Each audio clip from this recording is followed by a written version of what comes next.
Cinemodities, late night movies with Rob and Zack. This is a podcast about cinematic oddities where we discuss any media that is too bizarre, abnormal, or off kilter for contemporary audiences. Occasionally, these projects gel. Most times, they crash hard into the realm of obscurity. Join us as we delve into the cult classic swamp. I'm Zack. And I am so sorry that you have to be here.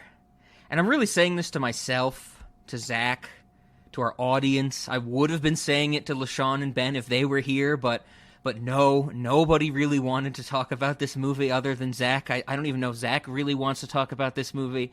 But on the topic of that quote, yes, that is a quote from the movie. Téa Leoni says, "I am so sorry that you have to be here." And at that moment, I was like, perfect. It's like they read my mind and what I would want to say, who I was for this episode. Dinosaurs again.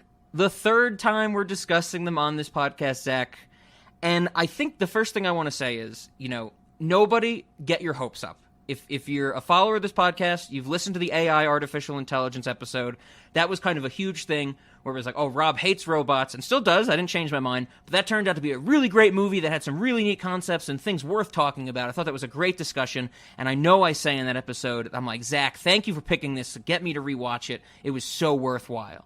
Nobody get your hopes up. That is not the case for this movie. Jurassic Park 3 is still, while my favorite in the series because it's the shortest, a terrible, terrible movie. I like the idea of just saying something's your favorite because it's the shortest. I find that a very unique argument. It's the best dinosaur movie by 30 minutes. Oh my god! This feels like another one of those like sugar and spice level discussions where I'm like, is this even a movie? Sure. Like, this doesn't feel like a movie. This feels like product. Oh, absolutely. I mean, and I think, is something I'm sure we'll get into. It pretty much is product, I think. I think that this movie just rides the rails of the dinosaurs that came before it.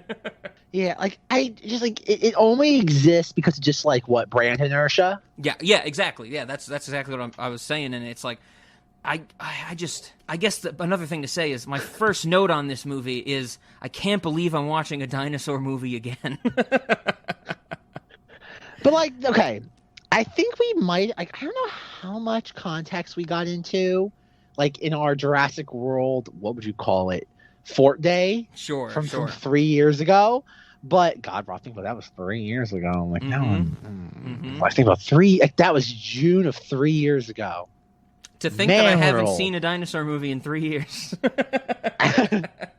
You're not living life correctly then. But this is the thing, though. Like, I want to get into a little bit. I don't know how much context we gave in those, because I don't think we were doing context. No, probably not. And I'm definitely interested to know if you saw this in theaters and what your history with it was. But I did not go back and listen to our Jurassic World and Jurassic World Dinosaur Boogaloo episodes because I just could not bring myself to. Yeah, basically. But I know that in there I say something like, oh, I saw these movies as a kid, the first three, of course, and I did this kind of whole rewatch of them in lead up to Jurassic World 2, and I hated them. I absolutely hated them. And basically ever since then, my life has been mired by people saying, oh, Jurassic Park's a good movie. It's all about how we shouldn't play God, and me going, go back and watch the movie. One, you will realize it is a mess and boring and stupid. And two, you'll realize that the movie is all about play God, have children, put people into the electric chair, do whatever you want, because life is ours for the taking. And it's one of those nostalgia things, I think. That's my context. Before we get started, possibly my favorite piece of context for this series comes from Rob. And over the last 3 years, I've actually described the franchise this way. But for those of you who've not listened to those episodes, Rob, would you mind breaking down every single Jurassic Park film for us? Of course. So in a way only you can. Sure. Now, of course, I remember, I'm pretty sure when I said this, it was before we had seen Dinosaur Boogaloo, so we only had 4 to work with. I think knowing them now, I can even extend it to the 5th one. But Jurassic Park is a movie about have children. Jurassic Park 2 is a movie about have children. Jurassic Park 3 is a movie about how raptors can talk to each other. Jurassic Park 4 is a movie about have children. Jurassic Park 5 is a movie about have children that might also have some raptors that can talk mixed into their genetic makeup. I want to say, even though that, like, to this day, like, I have fun telling people that. I will go around tell people, I'm like, that's what the film series is about. Dinosaurs is kind of almost like a secondary plot. Yes. Like, because pretty much what the first movies is, like, Laura Dern's just like, I want a baby, Sam Neill. I want a baby. Yeah, I think that's what people forget. Every time I talk to somebody about the first Jurassic Park, the original, they're always like, no, it's, I remember that line where they say our scientists were too busy thinking if we could that they didn't ask if we should. And then it's like, well, do you also remember that the final line of dialogue in the movie is Sam Neill turning to Laura Dern going, yeah, we should have children. Like, it completely undercuts itself, because I think that statement isn't about how, we might have messed with, we played God and we damaged the world by recreating dinosaurs in the modern era. Like, that's a bad thing. That line from Jeff Goldblum is saying, well, we were too busy thinking that we could fuck, that we ignored the consequences of fucking. And that's what human history has been doing for years, decades, millennia.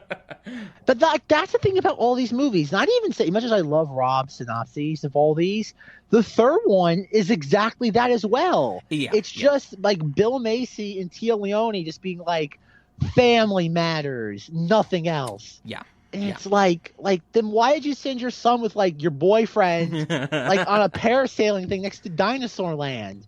It's like, it's just a movie about family. Like, even the whole, like, thing with Sam Neill and Laura Dern has, like I don't even know if it's a boyfriend, husband. All we know is she has children. It's never made clear that the guy is the father of the children. She just has children somehow.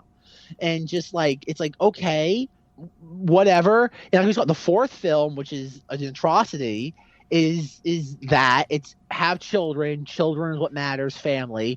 And the fifth one is just like, clone dinosaur children, you can get a dinosaur cheaper than you can get, like, a house. yeah, exactly. No, you're not wrong. I mean, I absolutely love that fact as well, that the point of my joke is that in the third one it's about how raptors can talk. And don't get me wrong, this movie dives right into that, where Sam Neill and Laura Dern sit down together and they're like, how's it been? Good? Okay, get this. It turns out raptors can talk to each other, and they go on like a 5-minute discussion about that. And I'm like, oh wow, we're jumping right into it. Oh, here. Oh, the wild one. Okay. You guys catch up. Thanks. He's a great guy. So what are you working on now? Raptors, mostly. My favorite. Do you remember the sounds they made? I try not to. Ellie, all our theories about raptor intelligence, what they were capable of, we weren't even close. Tell me. Well, we did cranial scans of a fossil skull. We found what looks like a very sophisticated resonating chamber. Wait a second. So we were right. I mean, they had the ability to vocalize. I'm convinced it's the key to their social intelligence. Which explains why they could work together as a team. And coordinate their attacks so their prey wouldn't know what was going on. They could talk to each other. To a degree we never imagined.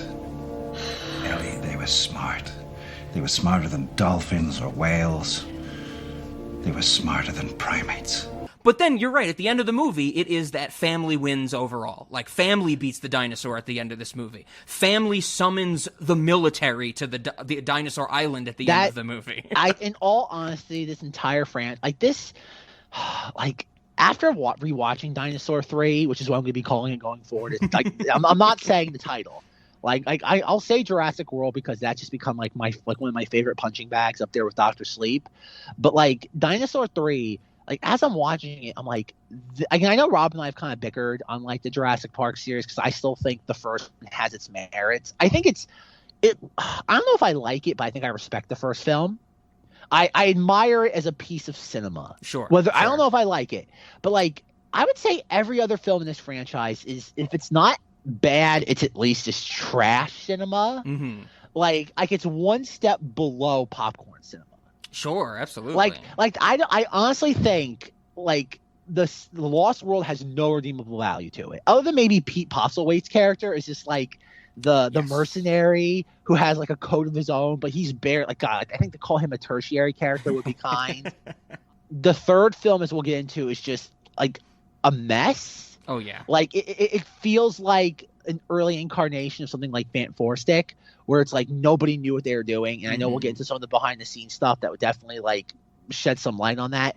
The fourth one is just, it's cashing in on nostalgia. It's just like it's the Force Awakens. It's funny, like it's that weird thing that happened in 2015 between Jurassic World and The Force Awakens, where there was just so much pent up nostalgia for like things of the 80s and 90s, and just like it exploded with those two films. Yeah, you're absolutely right. I knew it was improbable that you wouldn't bring up that comparison between Jurassic World and The Force Awakens, but you're so right. It needs to be said. I'm sure we said it before as well. Like, Jurassic World is basically the dinosaurs awaken. It's the idea that, like, you look at who the producers of The Force Awakens and Jurassic World were, and it's Kathleen Kennedy and Frank Marshall, and it's like, that can't be an accident. Like, in the sense that, like, both films are both doing very similar things tonally. Yes, absolutely. That can't be an accident. Like, clearly, they're doing this on purpose, and they know very much so what they're doing. But that's a conversation for another day. And then you have Dinosaur Boogaloo, which is just out and out trash cinema, but it's delightful in just how awful it is. Yes. Like it might be one of the worst films ever made, but it's so tongue in cheek. And whether that like camp aspect is intentional or not, it's just I don't know, and I really don't care, because we have a dinosaur literally look into the camera and wink. Yes. And it's played straight. And I'm just like sold. I'm like, literally in one like 3-second scene, they've done more to appease me than like 2 Guardians of the Galaxy movies have when it comes to tongue-in-cheek camp humor. Yeah. And I'm just like, we have a villain called the Indoor Raptor because it's an indoor velociraptor. I'm like, sold. I'm like, you gave the toy companies one job and they did it, and we ran with it. And that's it. Like, I will never, ever forget the fact of reading that article before the movie came out that the main bad guy dinosaur in Dinosaur Boogaloo is called the Indoor Raptor because, quote, it's a raptor that's indoors. And I'm just like, how do you top that? Like there's somebody who probably got like an 8-figure paycheck out of that. Like, it's brilliant. Like, at the end of the day, like, it's just a definition is so bad it's good. Absolutely. But it's like a weird, like, oh god, tangential like version of that where it's like it's such an awful decision. It's a good one. The Indoor Raptor. The fact that they made toys that actually said Indoor Raptor, I'm just like man, like nobody said, can we call it something else? Like we can't just call it like they did with the Jason Voorhees dinosaur from Jurassic World. Sure. Where it was like what was it? Abominable Rex or something. Like you couldn't just give it like a name like that. You had to just literally call it its description. Yes. No, it's wonderful. It's ridiculous, but it's wonderful. But like, isn't that what the bad guy dinosaur? And this is like the Spinosaurus. It's like they literally just called it what it like. It's a literal description of what it is. That's its name. Yes. It's like, what is it? It's a dinosaur with a spine. What are we gonna call it? I don't know. Spinosaurus. Done. Yeah, and not only that doesn't even just exist. Like I know we got into this a little bit. I remember us getting into it a little bit in our original dinosaur discussions. But just my general distaste for the study of dinosaurs in general. That this movie doing it. The sad part to me is that they're not the first. That's how paleontologists and archaeologists do this stuff. They go, man, look at the spine on that bad boy, Spinosaurus. Okay. How can we get more grant money? And the government's like, go fuck yourself. Ask for donations at your stupid museums that kids go to. Just like Sam Neill in a room full of like teenagers. Yep, absolutely. So, on that topic of things that I know I expressed my distaste for the study of dinosaurs in our original episode, something that I don't think we got to. If we did, I'm sorry, but I want to bring it up because it's become more of a common thing in these last 3 years. Do you remember, Zach? Did we ever even ask the fundamental question, do we think dinosaurs actually existed? Rob, I think we both know the answer to that. The answer is no. They were fossils were put under the ground by no, okay. I had to make that joke for you, Zach. I'm glad you brought that. Rob, your only mistake was instead of saying you should have said Like that is that's the only thing that could have made that joke even more offensive. I'm glad you, because Rob, no, like Rob kind of stole my thunder. I was gonna say no, Rob, they're not real because Jesus was around like in like the BC era, and no, Jesus created, like the Lord created all man on the 7 days, and there's no dinosaurs. There's no dinosaurs in the Bible, Rob. Jesus didn't write a dinosaur. We all know the famous saying, it's Adam and Eve, not Adam and Spinosaurus Rex, okay? God damn, I hate that dinosaur in this movie. Okay, I have all the bad guy dinosaurs in every movie. What, in the first movie is the T-Rex. Mm-hmm. In the second movie, is there really a bad guy dinosaur? Or is it like Pete Postlewaite? Is he the bad guy dinosaur? No, Pete in that movie? Postlewaite's the best character because he wants to hunt a dinosaur, which I'm Yes. totally down for. I guess it's the one at the end of the second movie. It's the one that trashes San Diego. But is that a bad guy dinosaur though? Like I just feel like a misunderstood dinosaur. Well, this is the thing. I think you're getting at exactly why, when you say in these movies, do we have a bad guy dinosaur? And I know exactly what you mean, but on a fundamental level, I have such a problem with this that, these movies try to play it in this such a weird way of, dinosaurs, these crazy creatures that we have no idea what they look like and no idea what color they were, but we're going to make all that up and we're going to make them vicious killers until we need a scene where everybody stands in awe of nature. And I hate that it's like we even have this idea of a bad guy dinosaur because I feel like you can't separate dinosaurs like this. Like, we don't... Oh, God. I don't even know how to articulate because this is not what I was preparing to come into, but I don't know, like, a bad guy dinosaur is any dinosaur when it's trying to eat you or, like, step on you. They are just fundamentally different creatures from human beings. It's like an elephant. Can you have a bad guy elephant if, like, it whips you with its trunk? Is that a bad guy elephant?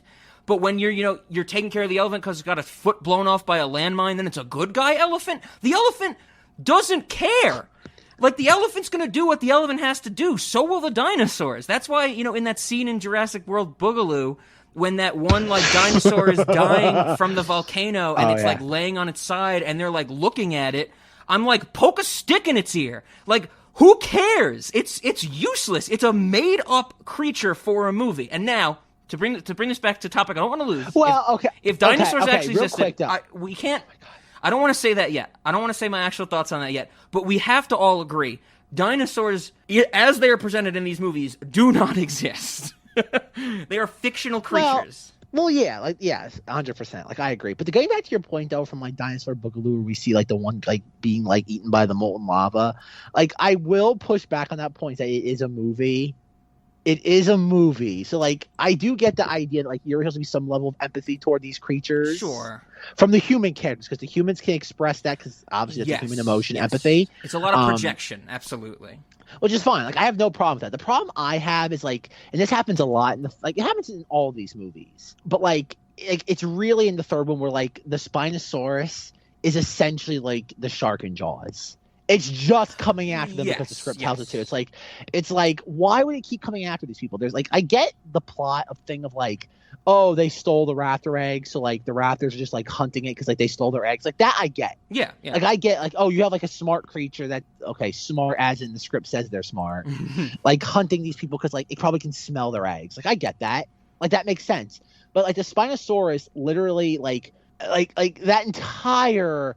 Again, it's Jason Voorhees. Yes, absolutely. It just it shows up to like fuck shit up, and then just it'll like be fought off momentarily, only to come back like 15 minutes later. Yeah. And then like it just, and then my favorite part is that it literally just disappears from the movie. Oh, I mean, well, of course. I mean, well, God, this movie's so difficult even for me to. It was so difficult for me to watch. Okay, can we give a brief breakdown because I want to get into like my minor level of context for this. We can, but we have to finish this, Zack. I think this is very important. Okay.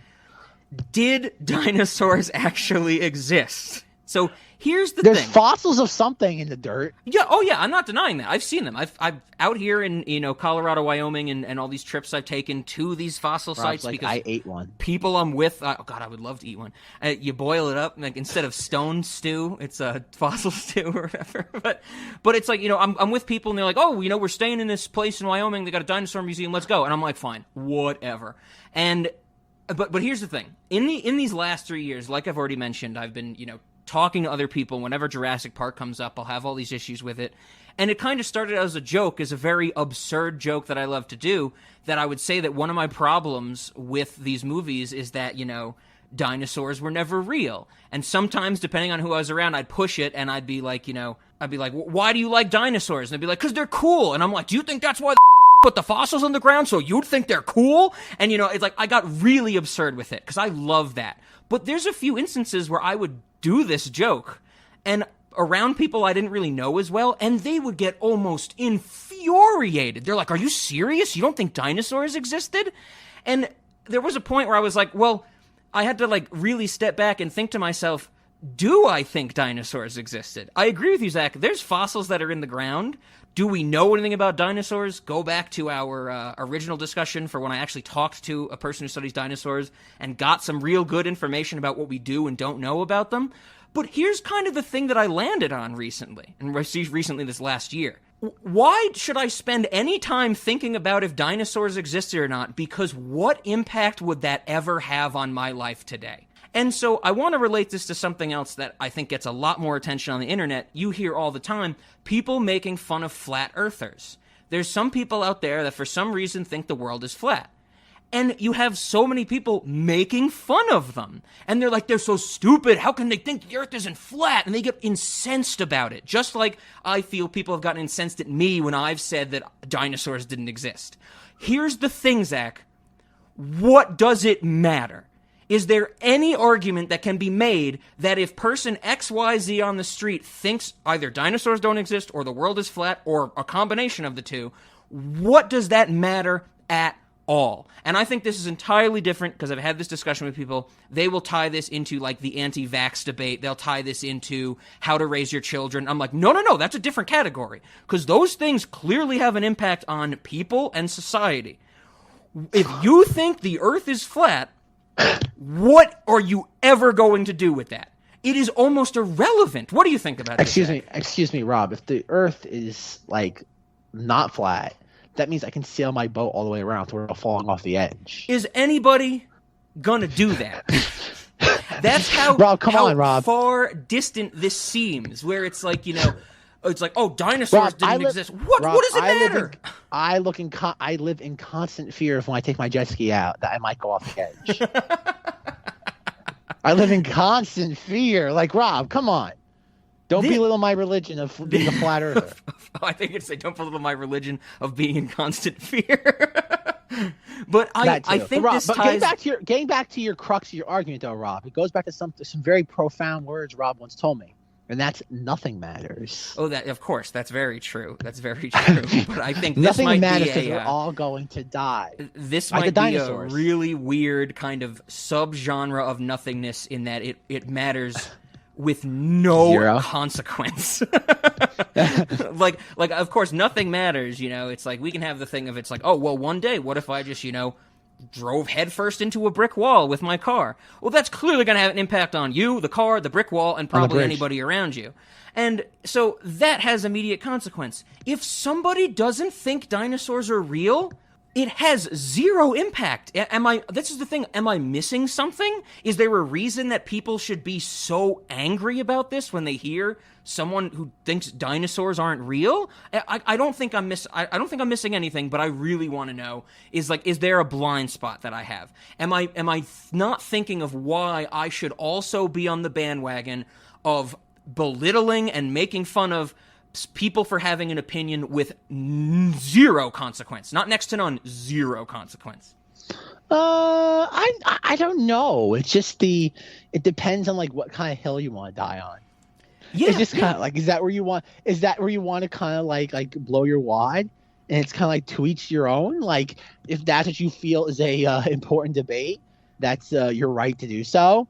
but it's certainly not one that I would want to fall on my sword for. That's how I've kind of been thinking about it when I've been asking myself this question. Is it kind of comes down to, well, one, I kind of want to say, well, it's like I can't spend my energy on certain things, and that's, like you said, it's not the hill I want to die on. And then I think there's also something, and I would love to actually talk to somebody who does get incensed about these things, because I think it really does come down to, if there is no consequence, assuming that, we're in this discussion right now, not missing anything, and there's no impact of somebody believing or not believing in dinosaurs, I think it comes down to a thing of, like, I don't know, challenging your own intelligence. Like, there might be something behind, I can't let them believe something that's different from what I know to be absolute fact. And I'm fine with that as well, but once again, like, I think it comes down to a very important philosophy that I know Zack knows I have, and I think more people should have, even though it might be very nihilistic. Never interrupt your enemy when they're making a mistake. And to some extent, everybody else in the world is your enemy. I don't know, it's just really weird. I love thinking about that stuff, because people have gotten furious at me when I have made the joke that dinosaurs don't exist. And I think, Zach, I've now landed on the side that what you said is the best way to say it. There's fossils of something in the ground. That's probably the best thing we can say. And I don't want to, we could talk it for another hour about, how the puzzle pieces of those fossils fit together and how we jump to conclusions and think they make certain creatures when they might actually not. But that is a discussion for another time. I just wanted to get it down in a recording. Dinosaurs, if you think they do or do not exist, it does not matter.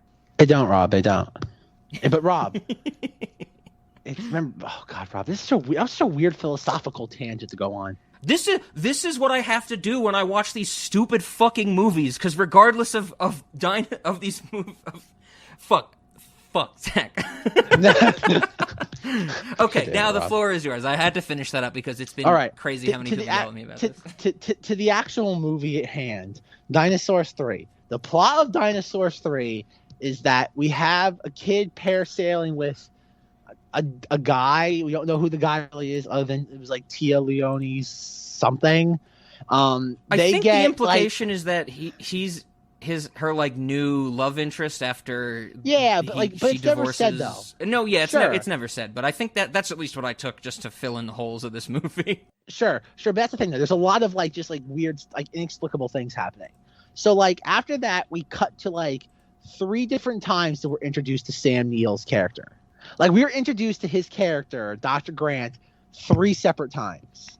We're first introduced to him with Laura Dern. Then we're introduced to him again at the fundraising thing. Yep. Then we're introduced to him a 3rd time at the dig site. He has 3 introductions in the film. Yes. And it's like what? And then like you have that Bill Macy and Tia Leone come to him. They're like, oh hey, like we're funding an expedition to like just like sightsee over the island. Yeah. And he's like, okay, I'm desperate for money. Sam Neill's like, oh, I'm desperate for money, so I guess I'll do it because my like boy toy lover guy like insists that we're gonna do it. And then like they go to the island, things immediately go wrong. Sam Neill hallucinates a dinosaur talking to him because dinosaur why not? sings Lupe Fiasco to him, the song Alan Forever. Indeed he does.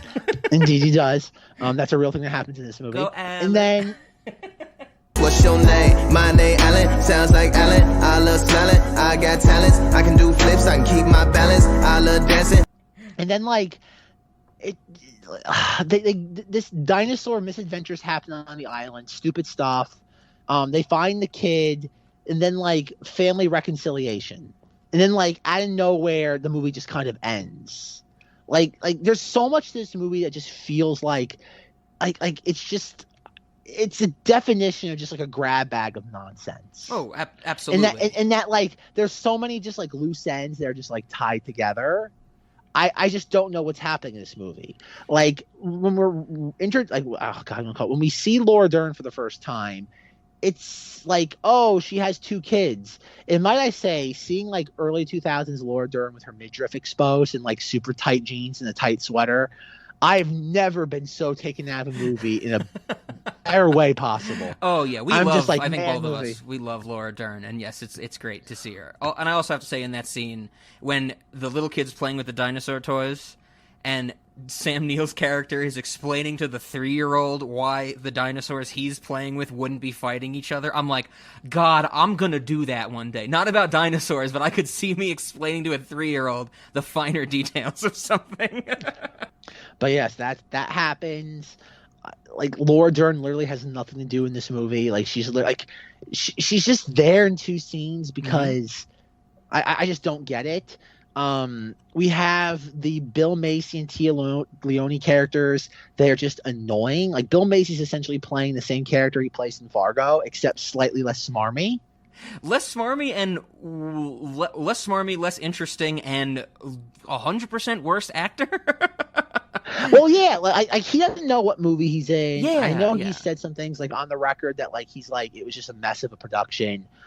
Tia Leone's probably the most annoying character I've seen in a movie since Yardley Smith in Maximum Overdrive. Okay, that's a good comparison. Yeah, and her like she's just hair annoying. And her makeup, the way they make her look in this movie is horrible. I thought, like at least you got William H. Macy with the great mustache, and he's William H. Macy. He looks good all the time, and I love him as an actor as well. And Tia Leone, she's like kind of hit or miss for me on things, but they make her look so unappealing and annoying, like you said, in this movie. She looks like a late 90s mom. Like that's what she looks like. Sure. Yeah, she's very reflective of like the years probably this film was in production. And all she does is scream.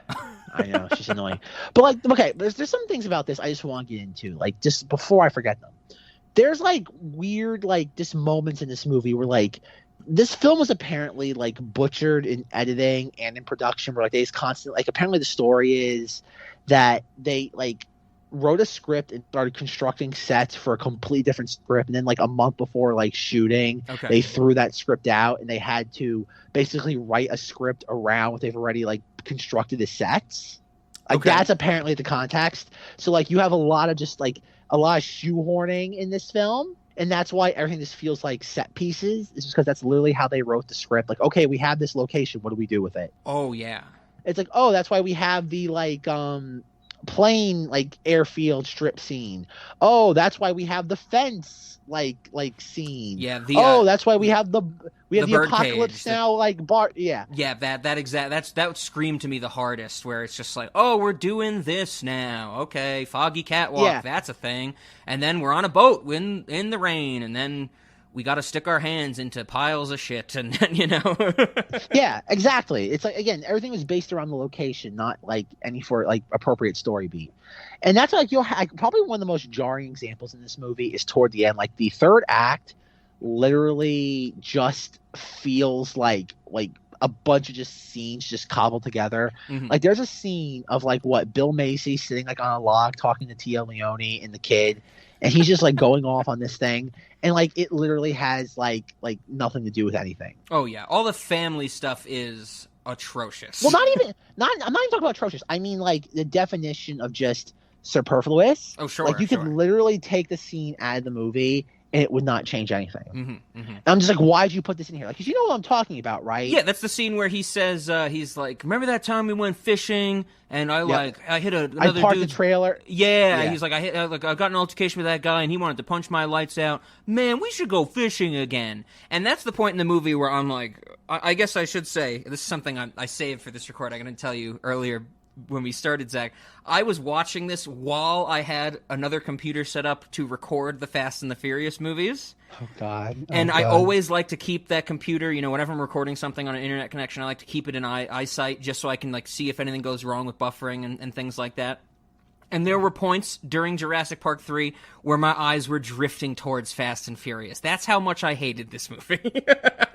But, I don't... That's the thing, though. But, you have that moment with Bill Macy and Tia Leone.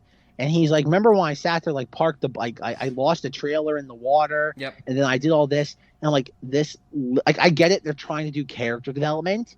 But you do that, toward, the middle to end of the second act, not the middle of the third act. Absolutely. Absolutely. And I'm like, and this scene adds nothing. It's just that, they've been, a dysfunctional family since the get-go. And he's just kind of like a goober. I'm like, I get that. It serves no purpose. And then, you have, all these other superfluous scenes. Oh, God. It goes back and forth, the ending, where, they're on the little boat cruise, and then like they just escape from, I forget what the exact like order of it all, but like they either just escape from the Spinosaurus like on the river, or it's right before that where we have like the glory shot of them like on the river cruise, and you sit there see all the dinosaurs, and the John Williams score starts swelling, and I'm like, this is like we've seen this before in every other movie. Yeah. Like Sam Neill has seen this. Why would he be in awe of it? Like, if anything, he should just be like, while the other characters are like looking at this in awe, he should be rolling his eyes. Yeah. And I'm like, and yet like every single dinosaur movie has that moment. Yes, that's the whole thing when, you know, he's like, some people want to be an astronomer, some people want to be an astronaut. It's studying it versus going out into it. And then they see all the big dinosaurs, and they're like, wow, aren't we in awe of this? These are the dinosaurs that aren't going to hurt us because the script doesn't want them to hurt us. And that was a moment in the movie where, as I was watching it, and, you know, the camera is getting closer and closer to these huge, the dinosaurs with the real, like, giraffe-like necks and stuff, I'm like, Jesus, maybe I should have watched Kong vs. Godzilla, because I wanted one of those dinosaurs to shoot a laser beam out of its mouth so bad and just blow them all up. And I was hoping for anything in this movie. But that's the thing, is that, like, as I was watching this, there's like, this movie is intriguing because of just how, like, there's not, it doesn't have a point.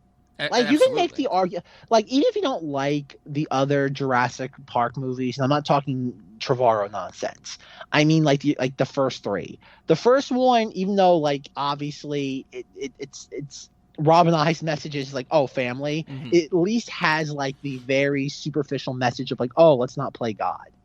And then the second one at least has the idea of like, okay, we've played God. It's best not to meddle with it any further. Just leave well enough alone. Turns out we played God again on another island. Yeah, exactly.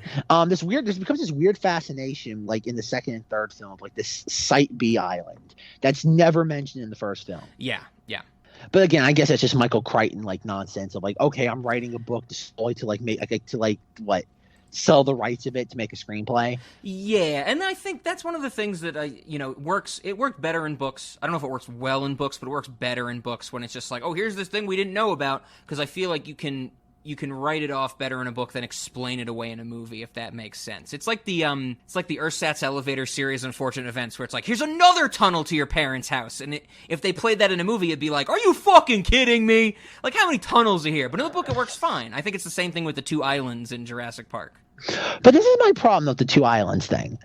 On a narrative level, is there any benefit to there being a second island? Like, it's literally the exact same thing as the first one, except we're told that it's different. Like, if you were to watch Lost World or Dinosaur 3, and every time they said, I don't even know which island's which. I don't know which one's Isla Sorna, Nublar. I don't know which is which.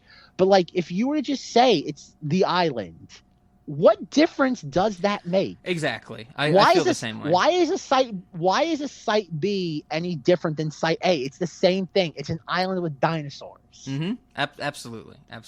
And I don't know. I've never gotten it either. And it's I think what they try and explain it away in what I think it's two, when they say something like, oh, one island was supposed to be the amusement park, one island was supposed to be the research and the storage or something like that. But I'm with you. I think that's what. There's one line in that one scene with John Hammond where he says something like that. But it's just like, as me as the audience member, and I think you're agreeing with me, and I think a lot of people agree. It's like, who cares? One island, two islands. I mean, now of course the dinosaurs are in the whole world, as we know in the current state of the franchise. But I'm totally with you. It's just like it doesn't matter. But I'm glad you bring that up, like especially what Trevorrow's doing now, because like how Dinosaur 3 ends is almost identical to how Dinosaur Boogaloo ends. I was thinking that same thing, because they were like, what the little kid is like, look at those pterodactyls, what are they doing? And I think Sam Neill is like, I don't know, they're probably going to go find a new place to nest. And I just wanted to hard cut to pterodactyls terrorizing a city somewhere. Which is the ending of Jurassic World 2, yeah. Isn't how, I guess I gotta watch Dinosaur Boogaloo too. But like, it's just like I don't I just don't. I guess my point being with this is like every single time we do a deep dive into one of these dinosaur movies, is like I just find their appeal all the more baffling. Yes, 100%. Like say what you will about like as much as we like criticize Marvel and contemporary Star Wars, Marvel at least it's the same thing, but the wrapper is different each time. Yeah. Mm-hmm. It's kind of like the idea of like, oh, like instead of getting, I don't know, a purple balloon, I got a blue balloon. Yeah. And next time I'll get a pink one. It's like it's the same thing, but at least it's slightly different. With these dinosaur movies, it's literally the same thing every single time. Mm-hmm. Mm-hmm. Like it's just like there's no difference. It's just bad guy dinosaur going after two-dimensional human characters. Life finds a way. Bum bum bum bum bum bum bum bum bum. Like that's it. Like that's literally every single of these movies. And I'm just like it's like almost frustrating at this point that like these movies continue to be like just like runaway successes. Like yeah.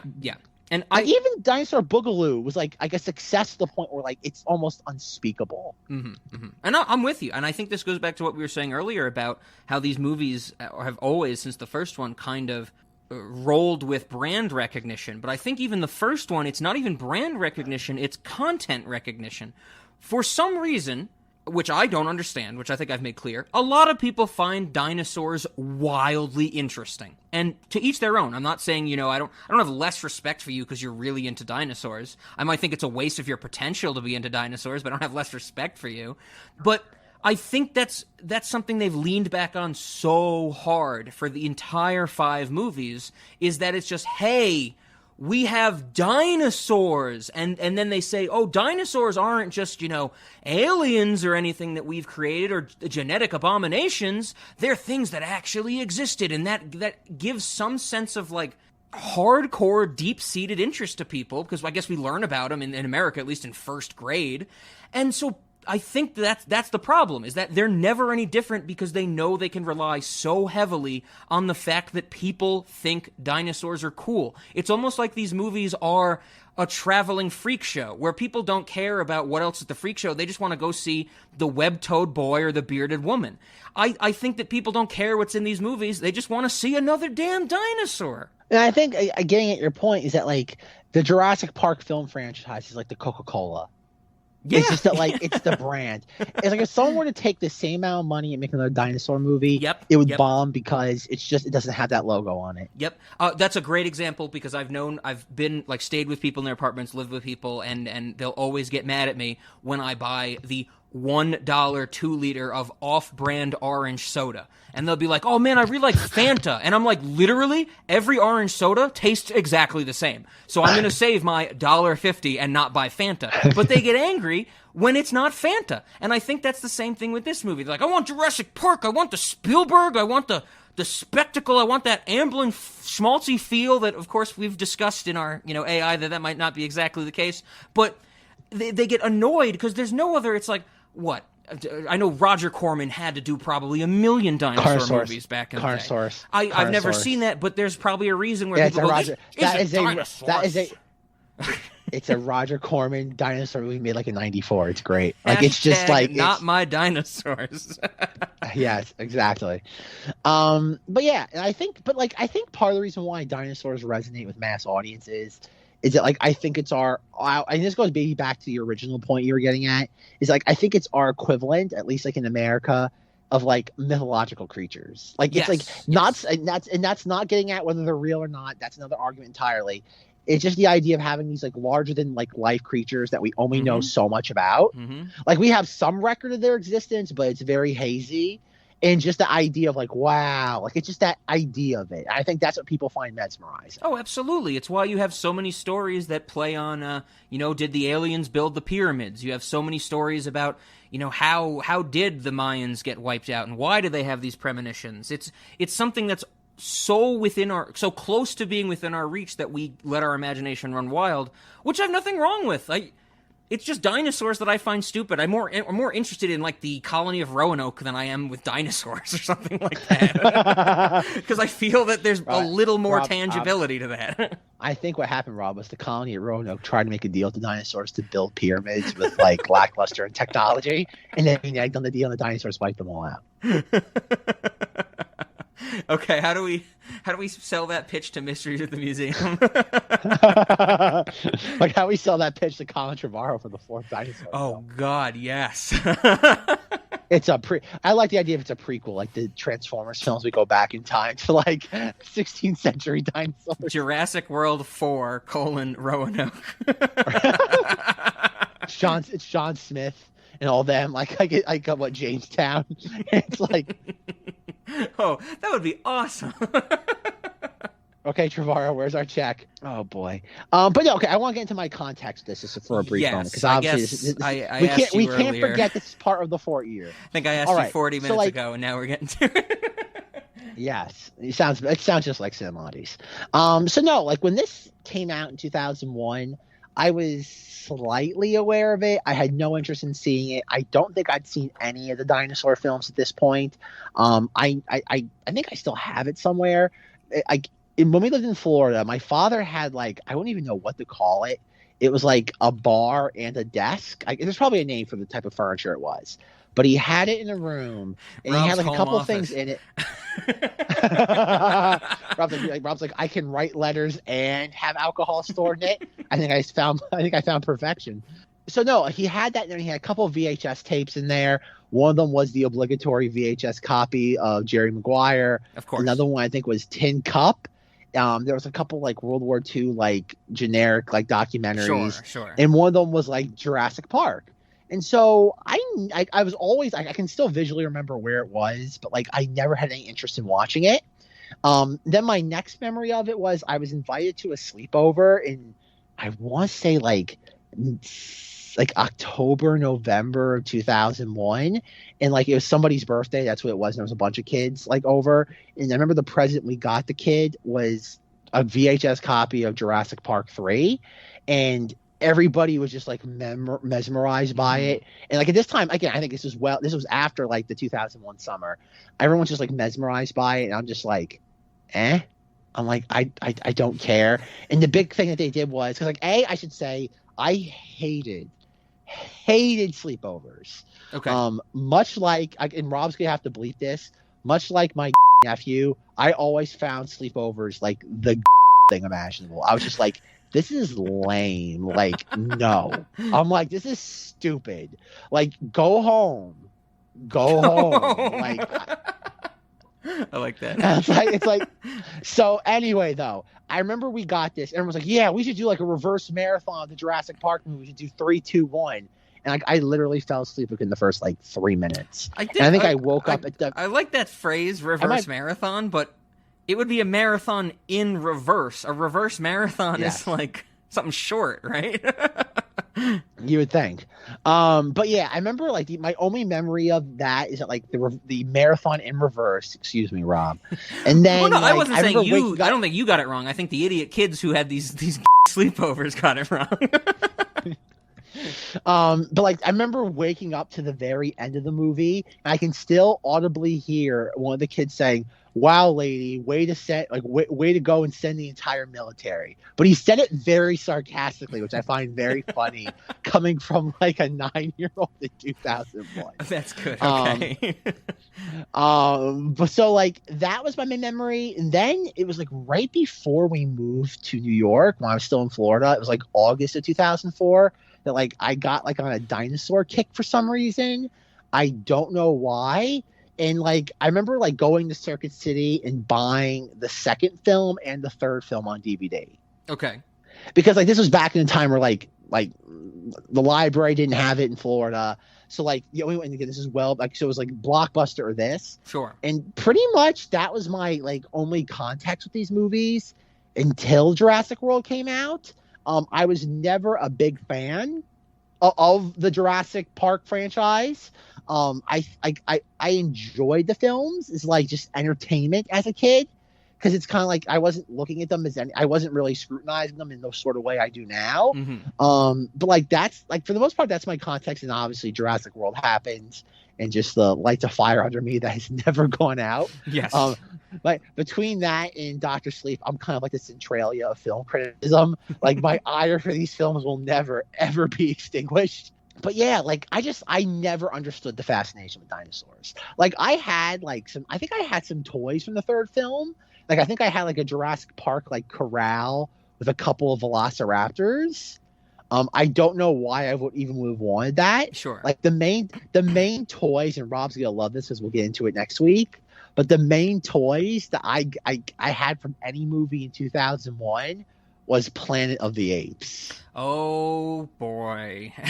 I cannot wait for next week's merchandise spotlight. Did you have a worm? I guess I should save it. I was about to say, do you have a wormhole toy? But I guess we should save that for next week. there was a very interesting toy line for that movie. That's all I'm going to say. We'll circle back around to that like next week. But yeah, that was all I'm saying, folks. Mark Wahlberg action figure. Oh, everything we need in our lives, right? All we need. Except, when I think about a Mark Wahlberg action figure, I think I'd want one with him and a fake potted plant from The Happening, so you could make them talk to each other. Because that is a scene in The Happening. What? No! I think my favorite line from The Happening is the end when they run to each other and accept death and go, "Oh, I guess it's over." That's Zooey Deschanel because she can't act. Well, it's still my favorite line in the movie, though. Oh my god! Can we please real quick just have a brief? Can we have a brief aside and just say Zooey Deschanel can't act? Yes, yes, in that we can have that brief aside, and yes, in that I agree with you. She has a she's shtick, just man, and she sticks with. girl. Yes, exactly. I this is going to be a hot take, I think, but I put her in the same category as how I feel about Matthew McConaughey. They got one thing in their personality, and they use it to death, and that's not interesting to me. Fair enough. Okay, that's a better reaction than I thought I was going to get from you. And Zach's like, "We got the Did context really at 40 minutes. I can't talk about this now." Rob's expecting me to go off on this weird sword just thing defending Interstellar out of nowhere. I know Rob was baiting me for an Interstellar like rant. It's like, no, I'm not taking that bait. I don't know. I don't know. I know it's like a 50-50 when I do my Matthew McConaughey that you either maybe it's like a 49-49-2 where you do Interstellar, you do True Detective Season 1, or that scene in Wolf of Wall Street. Ooh. He's really good in that one. See, exactly. That's why I said that was the two. That's the two. What about his moment in the Tropic Thunder? Can that be in there? Oh, that's the TiVo moment's really good. I got you, TiVo. I want you to know. It's funny. I rewatched that segment for our Fast and Furious discussion for the guy who's flaming dragon in Fast and Furious. It's like it's like Tug. I got Les Grossman, head of studio here, and he's here to talk to you about why he thinks he can wipe his ass with the TiVo clause from your contract. We are flaming dragon. It's okay. That might be like Matthew McConaughey is wildly good in Tropic Thunder. That he is bolstered by an incredible script, though. Hey, flaming dragon, fuckface. You should bend over and fuck your own face. Yeah, there are a few times where I will like quote / paraphrase things from the Les Grossman monologue, and there's times where after I say it, I realize that I'm talking to someone who doesn't exactly understand what I'm saying, and to them it came off as me out of nowhere going to them saying, "Hey, take 3 steps back and literally fuck your own face." And they're like, "Why did Rob get so angry at me right there?" And I have to be like, "No, it's a thing. It's calm down. I'm not mad at you." Oh my god. I will fuck you up. You know what Matthew McConaughey is actually really good in that I watched recently? A Time to Kill, the Joel Schumacher, John Grisham adaptation. How to Lose a Guy in 10 Days. Zach's like, I don't want to hear it. I'm naming all like the Matthew Failure to Launch. I'm naming all the Matthew McConaughey. Ghost of Girlfriend's Past. Was that him? I think. Yeah, wasn't it him and Emma Stone? Emma Stone's the first. No, she's not in that. Is she? Is she in there? Yeah, she's the first one who's like, you broke up with me because I was nerdy, and now I'm here to haunt you. Yes. Okay, Rob. If you this say so. has to be. This has to be. Jesus Christ! Where's her film? Really why does fucking every Wikipedia page say filmography and then it's acting credits for Emma Stone for some reason? What the fuck is that? Ghost of Girlfriends Past. She plays Allison Vandermeer. Oh my god! I guess that was what Emma Stone before she blew up. Definitely, and it's Matthew McConaughey and Jennifer Garner are the two leads. Yeah, I thought it was Jennifer Garner. Right? No, Emma Stone was in and it. It is directed by Mark Waters, who also directed Mean Girls. Huh. Wow, Rob, we really don't want to talk about this movie, do we? I don't. Okay, but some things just to touch upon about this movie and how it's so bizarre. I'll just go through some things that piss me off. First, you're right. That's probably the best thing we should do is talk about moments and stuff in this movie that makes it absolutely ridiculous. But there's something I did want to say because I know I've mentioned it that and it's a foregone conclusion that I hate these dinosaur movies. Upon rewatching this one for specifically this recording, because the last time I saw this was in my lead up to our dinosaur world episode, this is kind of what this movie made me think of. I hate this movie. I think it's boring. I think it's wildly uninteresting and tough to sit through. But I think the saving grace of it, and saving in a very loose term, is Sam Neill. I've always really liked Sam Neill as an actor, and I'm sure if you have any opinions on this, I want you to weigh in. But I think that he carries this movie, and this is a very incredibly light version of carrying, in the sense that, this is the analogy I came up with. You know those toy cars that you put down on a table and you pull back and then you let them go and they go off to the wind up, but you do it with there's some name for them that I don't know and didn't look up.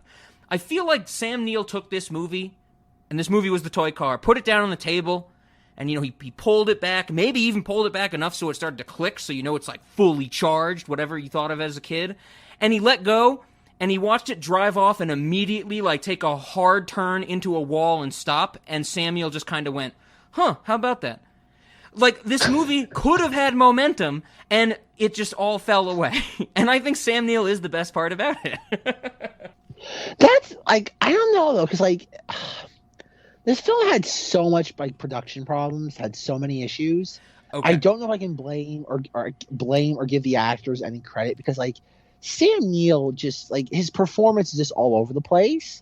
And I don't know who's to blame for that. It's because he just wasn't focusing, or was because they literally just shot stuff and just pulled it from different versions of the film. Yeah, cohesively, I don't think his performance works, but scene by scene, I am on board with him. But I'm with you that it is all over the place. And also on that topic, Zach, this was something that which I've been doing for a while now in Cinemodities. I love diving into the background of these movies and reading about, production problems and legends and things like that.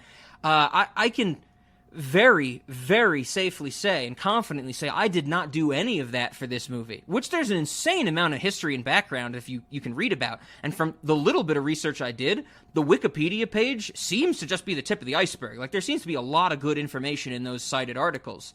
But I just could not bring myself to sift through it all. I just really hate the dinosaurs.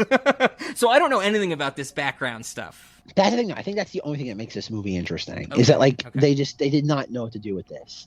This was a development hell movie because it was Joe Johnston wanted to direct the second film. Spielberg wouldn't let him. And then after the second one kind of was like a critical bomb. It was Spielberg's I have to go lick my wounds. I'm gonna go do Saving Private Ryan, and he's Joe Johnston can basically do what he wants because I'm done with this. And then Joe Johnston has always been one of those people in Hollywood that really knows what he's doing in the sense of when it comes to designing things and stuff like that. Though I don't know how good of a filmmaker he is. He's more of an idea man than someone who's good at commanding others to do to conduct his will. Oh, absolutely. I think he lost that track somewhere along the line in his history of filmmaking, but of the movies of my childhood that he directed that I have gone back and rewatched, primarily of those being Jumanji, I think that's a well-directed film. Now, I haven't seen Honey, I Shrunk the Kids or The Rocketeer in forever, but I remember Captain America, the first one, not being terrible, directing-wise. I also think I didn't think it was terrible because I didn't know the hate I would have for the franchise later on. Yeah, that was kind of the calm before the storm. Yeah. But the other thing I don't know, the thing I'm not sure though about Joe Johnston is that like I'm not sure if he is just someone who does what he's told. Oh, sure. As in, sure. Is he like a good Brett Ratner in that, like, without the bad touch? Yes. Where like you always have to add that disclaimer, folks. When I give people the Brett Ratner, I always have to say without the bad touch, because like I think that's what I think about. Like think about what like Marvel hired originally for like a lot of these films. They did not hire auteurs. No, they hired people what like the closest auteur, but Kenneth Branagh. Because of his Shakespeare stuff for Thor, that might be the closest they got. And Kenneth Branagh, I think, is still he signed on to that to be like, yeah, I want to do this, but, you know, I'll take the notes, because at that point they had to get Hawkeye in and stuff like that. Yeah, exactly. And that's why I don't know. I've always felt weird attributing things to, like, Joe Johnston, being like, oh, he's made so many of these, like, classic films that were either, like... Every single one of his movies that's seen as a classic, quote unquote, has always been kind of like rediscovered, except for maybe Jumanji. Sure. Like every one of his films is kind of like, oh, like even Captain America: The First Avenger. Everybody forgets that like that film like just barely broke even. Yeah. Like that was a film that like kind of just like what's the word, drifted into the black. It did not like it did not do the Marvel thing of just like God as a rounding success. Yes. This was back when Marvel like really like still had no idea what it was doing. Or I guess maybe not know what they were doing, but maybe just still getting its footing. And so I just to this day in Rocketeer is like a film that just out and out bombed. Yes. And it's been, and that's the thing, like it's a cult film. Like The Rocketeer is a cult film. There's a lot of cult following. There's a lot of nostalgia for these and stuff like that. And you know, and I think what I was saying before also to your point about Captain America: The First Avenger, that I think that they picked Joe Johnston up probably for that movie to follow directions. Because he was coming off The Wolfman was the movie right before Captain America. I forgot about that. And that is one of the I think that's one of the movies I don't need to do the research. I know the troubled stories behind the scenes and stuff and how badly received that movie was. So but that's the thing. I'm with you. In the early career, maybe he had more of a vision and became more of a follower of her directions. And then he has to lick his wounds and do Captain America, and eventually that turns out being one of the, you know, biggest things in existence. And then the most recent thing he's done is, that Marvel, I mean, is the biggest thing. Is this the most recent thing he's done is the Nutcracker movie, right? Did he do that? Well, because they fired Lasse Hallström from it, so him and Lasse Hallström get co-director, I'm pretty sure. Because Lasse Hallström is a madman who thinks he can write off the success of What's Eating Gilbert Grape and Chocolat and Cider House Rules for the rest of his life. And then they give him a fantastical movie, and he's a nightmare, I think is the story. I didn't even know that he co-directed that. I think they get co-directing credits, I'm pretty sure. Yeah, they do, but like I didn't even know that Joe Johnston was involved with that. Yeah, and I think that's the last thing he did. I think that might be since Captain America. Captain America was 2011. And he that was 2018. So like he really he did Hidalgo. Yeah, Hidalgo's another good example of where I think the double gut punch of Hidalgo and the Wolfman. He had to kind of lick his wounds and maybe do the for-hire work of Captain America. Before that, I don't really know, because like you said, there's the one little bit that I did find.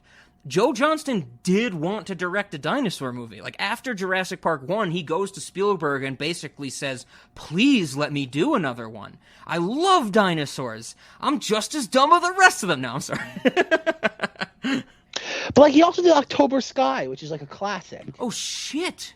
I've only seen parts of that in high school class. Yeah.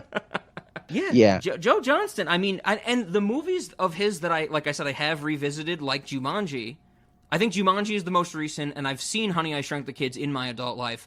I don't think those work because of the directing. They work because of the, like you said, there's a great idea there, and there's performances that make it fun. Do I think either of those are great movies? No. But I love Rick Moranis, and I love the idea of shrinking things down and like, oh, maybe someone's going to get cut up by a lawnmower. That's fun in Honey, I Shrunk the Kids. And Jumanji's kind of fun just for that 90s nostalgia factor of, oh, my family owns a shoe factory. And that's where we have to go, the old shoe factory. And it's like, that's the weirdest thing. And plus, Bebe Neuwirth is in Jumanji, and I love Bebe Neuwirth. So chalk that up to the win column. But yeah, I don't know if Joe Johnson. I think he's, I don't know. Like, part of the reason why he'll always be a legend too is because he was someone who worked on like the original Star Wars. Like yep. Boba Fett is his brainchild. Absolutely. Yeah, I know. He's part of that like Lucas, like OG ILM family. So like his legacy will always for the most part be untarnished. Like even like think about it, like look at all the duds he had.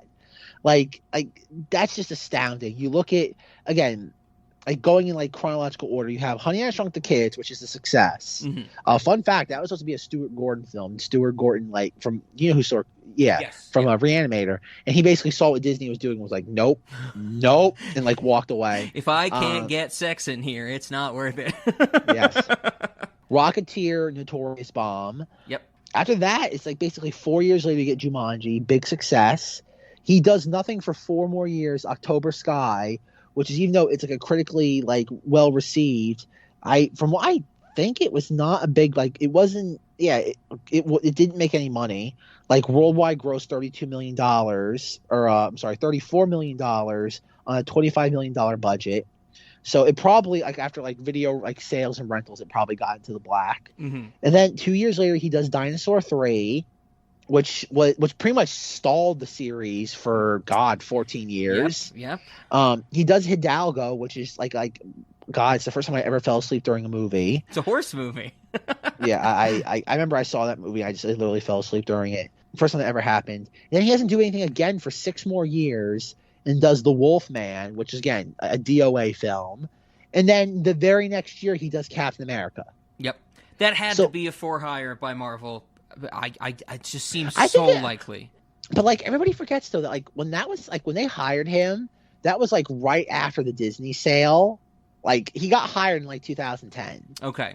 And so, like, it was right when, like, Marvel was trying to prove itself. It was right after the Disney sale, and they wanted, like people that, like, oh, God, the studio and, like, the industry felt were, like, comfortable choices. Sure. Comfortable is a good way to put it, yeah. You have Jon Favreau, Kenneth Branagh, Joe Johnston, and Joss Whedon. Yes, I like the fact that you did not. Choices. Who is it? Terry Lister did the Hulk? Yeah, Lucier, yeah. He is not in that category because he's less safe. But... Well, yeah, but that was also they hired him in like 2006, and this was like before Disney. Sure. This is when Marvel was just like in the midst of like, oh God, like Fantastic Four and Ghost Rider, and like they just had no idea what they were doing. It was just kind of, like, I don't even think it was them. Like I think it was just the idea that like these the brands were being sullied because like Fox was just basically shitting on them. And it was like, oh crap, like they're going to destroy like the film rights to any of these characters. So like we have to like quickly with what we have try to like make sense of this before like Fox ruins it. The Incredible Hulk with Edward Norton was directed by Louis Leterrier. I had to look it up because if I had pulled Terry Lister out of my ass, I would have been very proud of myself, but I got it wrong. But I think in like 3 years later, he does a film called Not Safe for Work. With like, I don't even know what it is. That sounds awesome, though. Is that a porn? Is that one of those unsimulated sex movies you're always telling me about, like Love? Fair enough. And then he doesn't do anything for another 4 years until Nutcracker. I don't even know the context of that. Sure.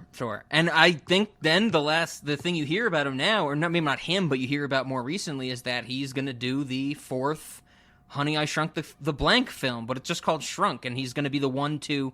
Well, I always hear that they're like, oh, they're wrangling Rick Moranis out of retirement. He's going to come back and play his character in the new Honey, I Shrunk the blank movie.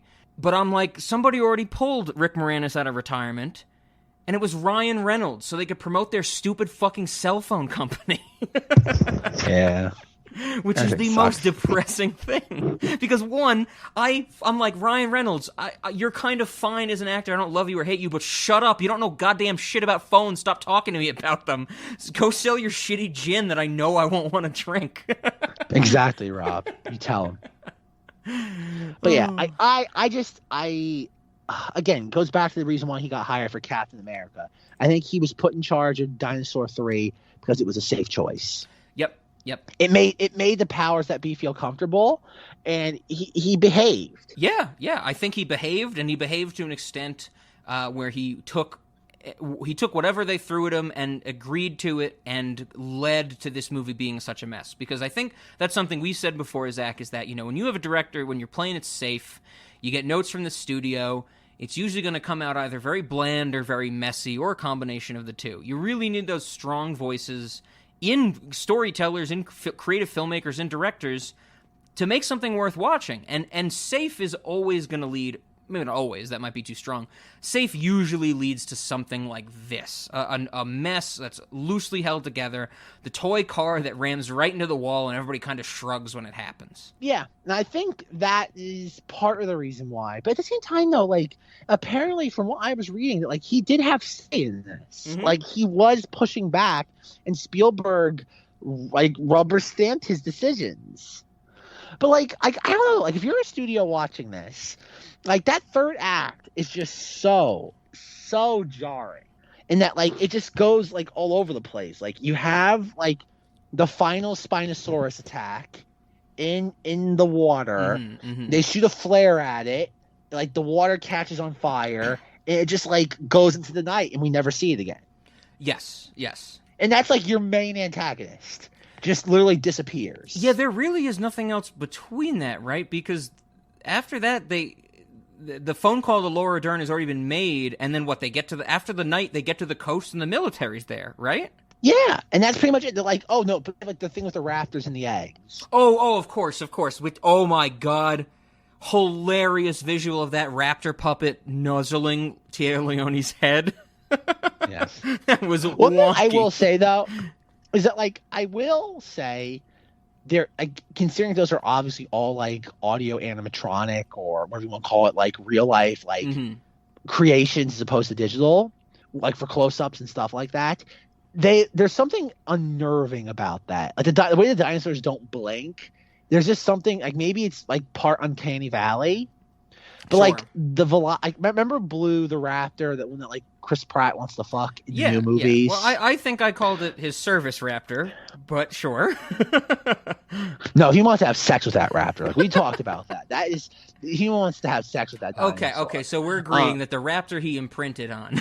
Yes. Yeah, he does that. He does that in the second movie. We see that. That's literally a scene in the movie. There's something cute about those dinosaurs in the fourth and fifth movie. In this, the raptors are just unnerving because they're physical things that just are just weird in how they look and move. Yeah, I would agree. And I like how that adds to the uneasiness of the film, because we don't know how dinosaurs move, because literally no one's ever seen a dinosaur move before. Yep. But you have that scene where for some reason Tia Leone has her hero moment where Bill Macy's get behind me, and the thing just goes, ah! And she's no, I will present the eggs. They and think you took the eggs because I don't know, because you're the woman of the group. You're the only one of two women in this movie. Exactly. And it's so I'm gonna present them, and I love how at one point when the raptor's going to pick it up in its mouth, I'm wouldn't it be great if it just ate it? Absolutely. I'm I was just imagining Rob and I watching this in the theater, when it would come out, and we see after this entire time, it's we have to give it back its eggs so it doesn't get mad at us. So we give it to it and it just eats it, and it's definition of it being the most nihilistic story beat ever. She's oh, this is all for naught. Yeah, that entire Tia Leone in this movie, like I already said, she's rather unappealing looking from her whole character design. She's very homely. Very homely. She's screaming the whole movie, which is wildly annoying. She has her hero moment that's so weird with her rubbing heads with the raptor, like I said. She gives it what I think is her all in the scene where she's freaking out at the dead body. It's not good, but I think it's her all. That's a doozy.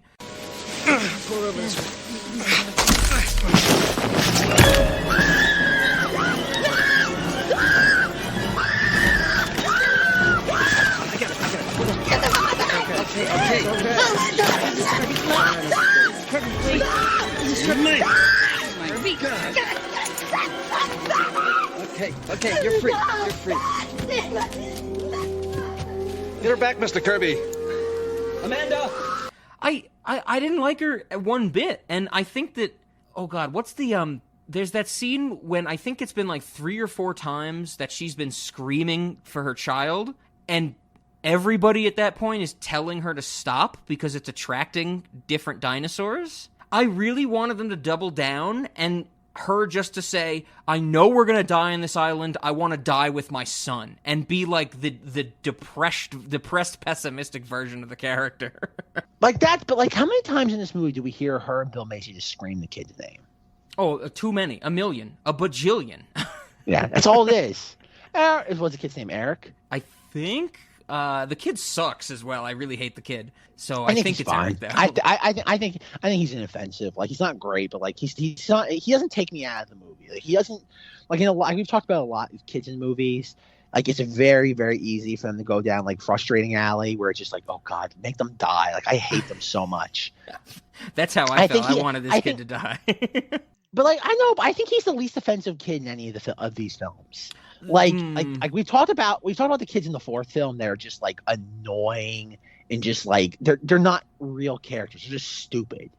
Like you have the little brother with like the weird shaggy hair, and he's just crying because Judy Greer's gonna get a divorce. And like the older brother that's just like checking out women like online for the dinosaur ride. And it's like, what is like who cares? And then like in the 5th film, you have like the clone girl, which is I let them escape because they're like me and want to be free. Yeah. Like, oh God. Nobody talks like that. Zach, That's you're so digging jarring. up harmful memories that I didn't want unearthed. and then the first film, you have the boy and girl. They're just like there, but like they're kind of like they have their own moments because like he's just way too into dinosaurs and that's annoying. Mm-hmm. And the girl's just too like cool. She's like, dinosaurs are lame. I want to go back to like my neon pink and green 90s fashion. If I remember correctly, the like, girl in the first one is basically just scared face the whole movie. Like that's her point, more is or to less. be scared. Yeah. Yeah. And then the second film, it's just like the little girl has like gymnastic powers. Oh my god, I forgot about that. Yeah. So like the kid in the third one to me is the least like egregious because like he's just there. Like he's doing the Newt thing from Aliens where he's just like hiding out, surviving. Yeah. And he helps them like get through it all. And it's like, okay, like it could be worse. I honestly think it's the most. It might not be a good performance, but it's easily the least aggravating. That's a good point in context of the whole series, but in this movie it definitely got me. In the beginning scene when he realizes that things are going wrong while him and the dude are parasailing and he's like, make it stop! And I'm like, kid, listen, I'm going to unhook you and the rope and you can go, suck a dick down in the water with the other dead people. But then, Zach, he commits an atrocity. There is something in this movie that I was screaming at the television about, and I found it so wildly stupid. And it's such a small detail. When Sam Neill and the kid find each other, or I guess when the kid uses the last of his smoke grenades to save Sam Neill and takes him back to the bunker, there is a very clear shot of the kid who like looks up into his bunker. And we get a reverse shot of the lantern that's hanging at the top of his bunker that is not out, but losing power. So the kid pops open a new lantern and replaces the old one. Do you remember this scene? This very, like, while they're talking, I think Sam Neill's eating a million beans or something like that. Yeah. I remember the beans. The beans in the giant, like, Costco cans was great. Yes, that's going to come up with our snacks again, I'm sure, for both of us. But now, here's the thing. When we see the kid both look at, realize, and replace look at and realize the state of this lantern and replace the lantern, there is clearly direct sunlight coming into his bunker.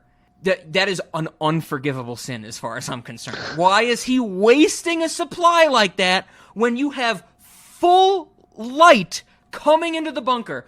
You fucking save the lantern for when it gets dark and you might get eaten by a goddamn dinosaur because that's your life right now. I lost my mind at that scene in this movie. And I lost my mind even harder later at a scene we haven't gotten to yet. Well, I think we kind of gotten to, where the little kid picks up the phone at Laura Dern's house. Oh, God. So those two God. scenes, I literally was like, maybe I shouldn't have a TV.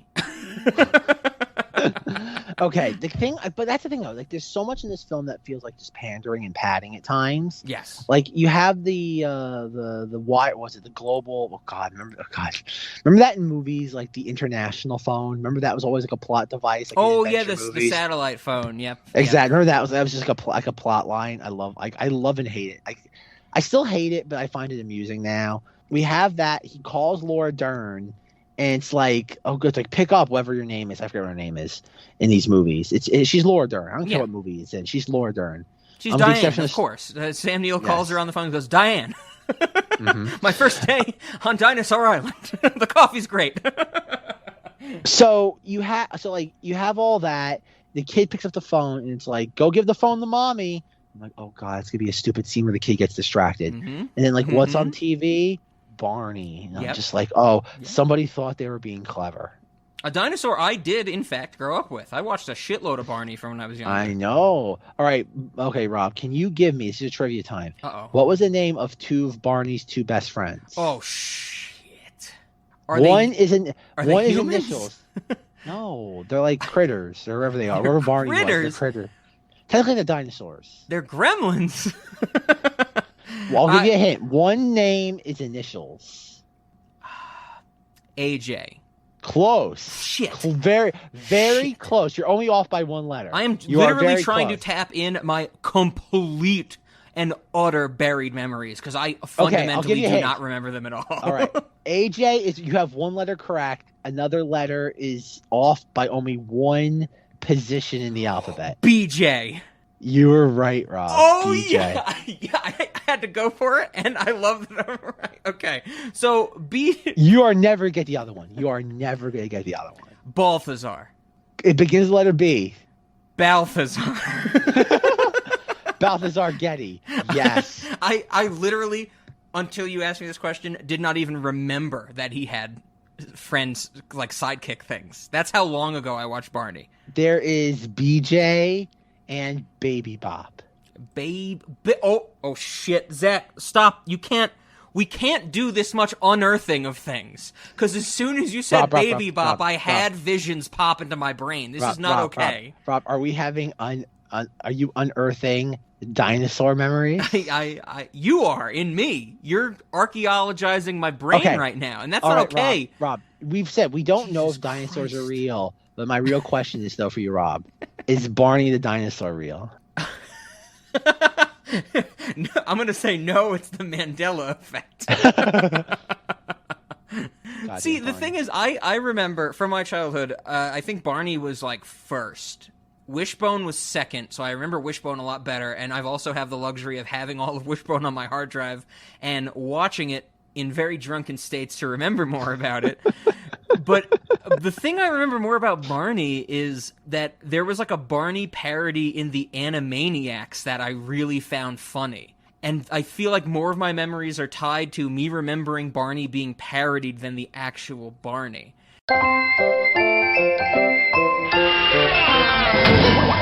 Well, kids, we have an extra special supery dupery showsy wozy for you today. Yay!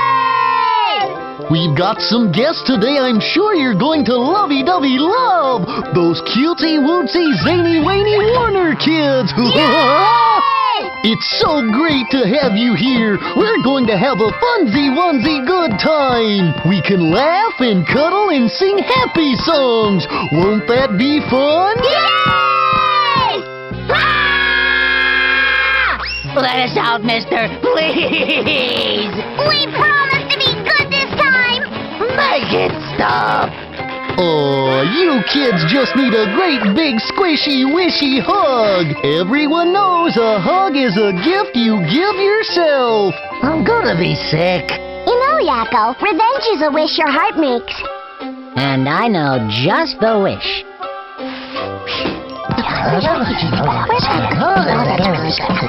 Hey, Baloney, want to play an extra special game? I lovey-dovey love games! Then this one's sure to have a big impact on you. Now here's how you play.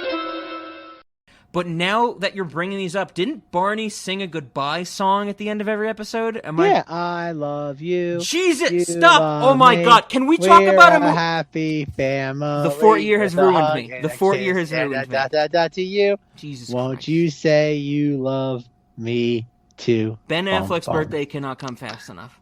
Because we were talking about Barney. Rob, I don't want to blow your mind right now. But, too late. But Rob, there was a Barney movie.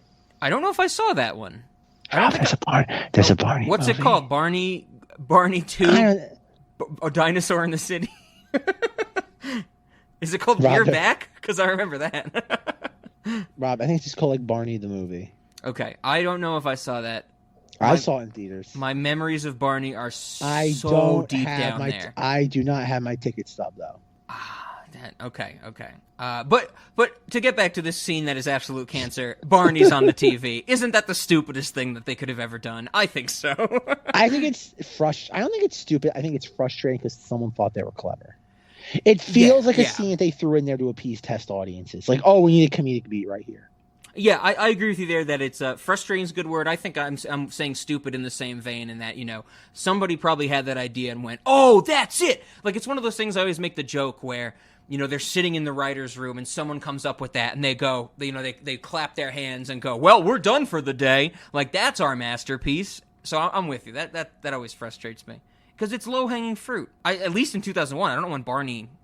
Is Barney even still around? I don't even know.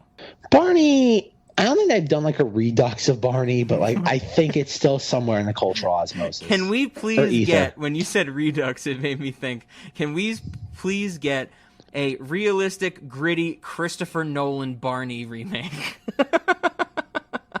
Okay, Rob, I will see your Christopher Nolan Barney and raise you a Zack Snyder Barney. Oh God. Well, I'm going to say no to that because I don't want to see anything by Zack Snyder. Oh, God. Okay, I just typed Barney and Friends into Google. People also ask, is the man who played Barney in jail? I want to let our audience, I don't want to click it. I don't want to know. I just love that that's a thing. So I don't know if it's true or not. Maybe go find out your own. I love that fact. I've closed the tab. It's done. It's done, Rob. Putting it to bed? Yes. He played a dinosaur, so he should be in jail. Absolutely. Because dinosaurs don't exist anymore. Anymore. It never existed, Zach. So yeah, that scene is horrendous. I don't even like how it gels together in the sense that Laura Dern eventually does get the phone. And the realization that her just hearing Dinosaur Man screaming is enough for her to I don't think it's a bad idea that she gets the gist that he's in trouble and she needs to do something about it. How does she have that much pull to get that many people?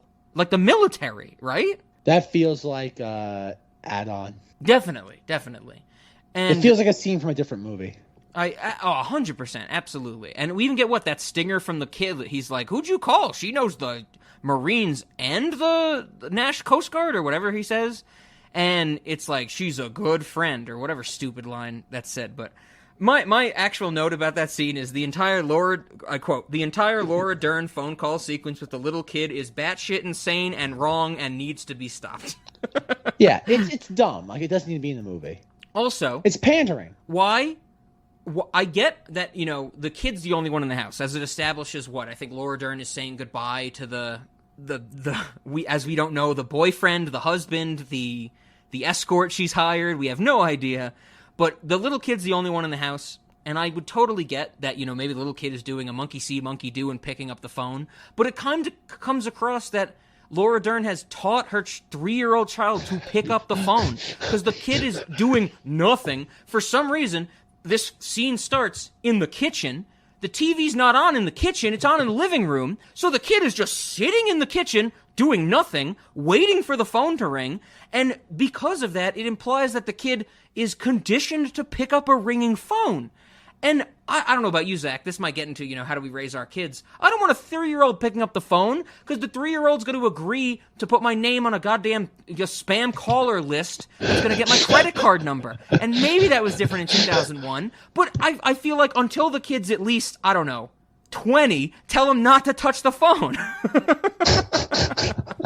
The whole thing came off as so weird to me. That whole sequence just feels like an insert to pander to the audience. Sure, absolutely. I'm with you. It was terrible. It was my least favorite scene in the movie. Absolutely. I wouldn't be surprised that if you looked at the original draft of this, if Laura Dern wasn't even in it, everything was done with her was after they shot the film. And everything with her is because she's only in those two scenes. And I think even the thing at the end with the military showing up, she has no visual part of that film. Absolutely, and which would have made perfect sense, right? I think there probably was a studio note that said we need Laura Dern here. Yeah, because honestly, the way the movie sets it up is that they could have done something with the satellite phone. They could have had the joke that they do have in the movie where the satellite phone's ringing, they pick it up, and it's like, hey, we're here to offer you a deal at our restaurant, or whatever the hell it says.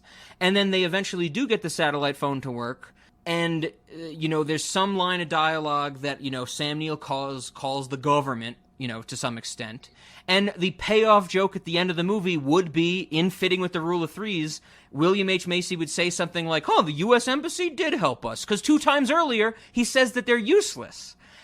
And if you just leave Laura Dern out, that would have worked, not better or worse, I'm saying. It would have worked just as fine for the military to get there, I guess. Yeah. Like I said, it feels so out of place. It leads me to believe that was something that was done in editing. Sure. No, you're right. I didn't think of that, but you could absolutely be right about that. I think that's the issue. I think even too, with the fact of his little dinosaur buddy guy who dies during the pterodactyl sequence. And then he just comes out of nowhere and lives at the end. Yes. That feels like another studio note. Yeah. Oh, absolutely. The the kids. We get the kid shot of the kid's face and his eyes light up, and it cuts to Sam Neill going over to Billy, and he's like, "Billy, you're still alive," and he's like, "I got your hat." And Sam Neill's like, "Well, I guess that's important." And I'm like, "That's not funny at all." Great Sam connection. Sam Neill's like, "I was wearing a hat." They should have had the scene should have been Billy gives him the thumbs up and he's like, I survived, and Sam Neill's like, oh my god, Billy, I'm so glad you made it, and Billy just goes, and I got a raptor egg, and pulls up another egg. And the government's like, we'll take that. But crazy connection because there was a few people in these movies I hadn't seen in so long, not Sam Neill, not Taya Leone, that stuff, but Billy, the guy, whoever plays the kid, Eric, stuff like that. Trevor Morgan plays the kid. The most interesting thing I found, the guy who plays Billy Brennan, Sam Neill's younger protege in this movie, is Alessandro Nivola, who goes on to be the snooty fashion designer in The Neon Demon. The one who says to Elle Fanning, you got it, and talks about natural beauty versus synthetic beauty in the restaurant scene. That's him. Oh, I like that. I was just like, wow, that's really cool. That is wild. And I was like, maybe I should watch The Neon Demon instead of this dinosaur movie. I agree wholeheartedly with that. But I thought that was really cool because he looks, of course, they're so many years apart, but I never would have been able to tell from memory or by looking at those movies, no matter how close I watched them together, without this research. But yeah, we have a Neon Demon connection to Jurassic Park 3. And also, Alessandro Nivola will be playing Dickie Moltisanti in the upcoming Sopranos prequel movie, The Many Saints of Newark. And spoiler alert, I guess if you haven't seen the entirety of The Sopranos, or at least the first season, and understand this, he will die by the end of the film. Fair enough. Okay. So, another moment I think that I wanted to mention, maybe more in the positive column, in the birdcage. What? Can you imagine that there might be something in the positive column? In the pterodactyl sequence, there is one really cool shot, I think, after the kid gets picked up by the pterodactyl, and we get this view of the foggy bridge with our people on it, and the camera it moves a little, which is interesting for this movie. That's neat, but I love, which I think you must have picked up on, when they're trying to escape from the pterodactyls, we get to see Sam Neill kick a pterodactyl in the face. And it's pretty damn funny. I didn't pick up on that. It's so quick, and honestly, it does nothing.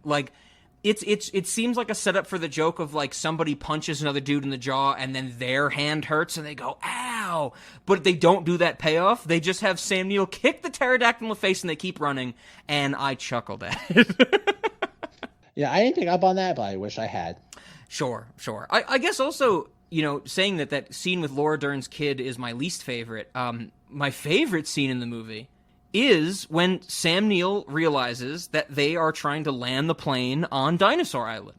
Like, I love that, maybe not love, but I really enjoy that little scene where the pilots are like, the landing strip is just up ahead, and he goes, no, William H. Macy goes, no, don't land, we want to circle first, and Sam Neill is like, you can't land here, we're all gonna die. That's a very neat moment, just because I wish this movie played up more of Sam Neill's PTSD, other than the talking raptor, because that basically seems to be at all where it exists.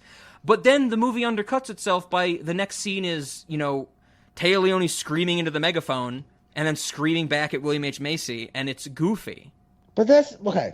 But I'm glad you brought that up because, like, we have those moments, but feel like they're once again like recycled for Dinosaur Boogaloo. Yeah. Oh, absolutely. Where you have, yeah.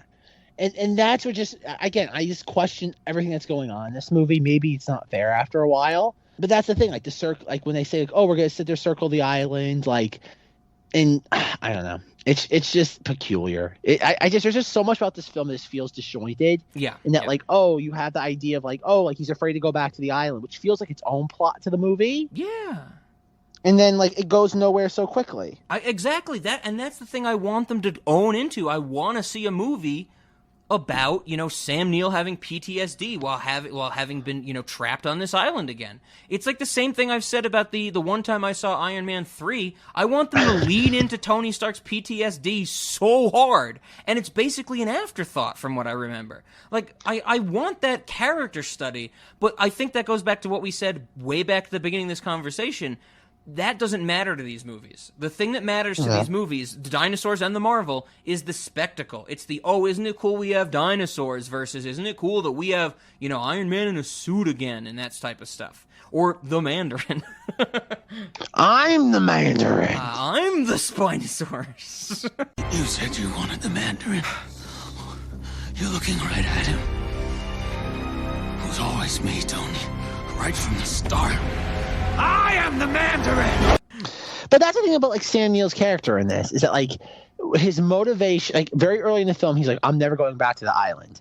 And then it's, okay, I guess I'll go back because they'll pay for my funding. Mm-hmm. And then once they get to the island, he seems pretty okay once he's there. Yeah, like, exactly. he wants to get off the island, but, like, he doesn't seem too bothered by, like, how the events have, like, unfolded. No, not at all. Which again, goes back to the inconsistency of it all. And it's like, where did it come from? It's like where did, like, there's like 2 or 3 different Alan Grants running around this movie. Which is why we constantly have in the score the Lupe Fiasco song Alan Forever, where Alan Grant is running around and we hear, go Alan. Go Alan. Go Alan.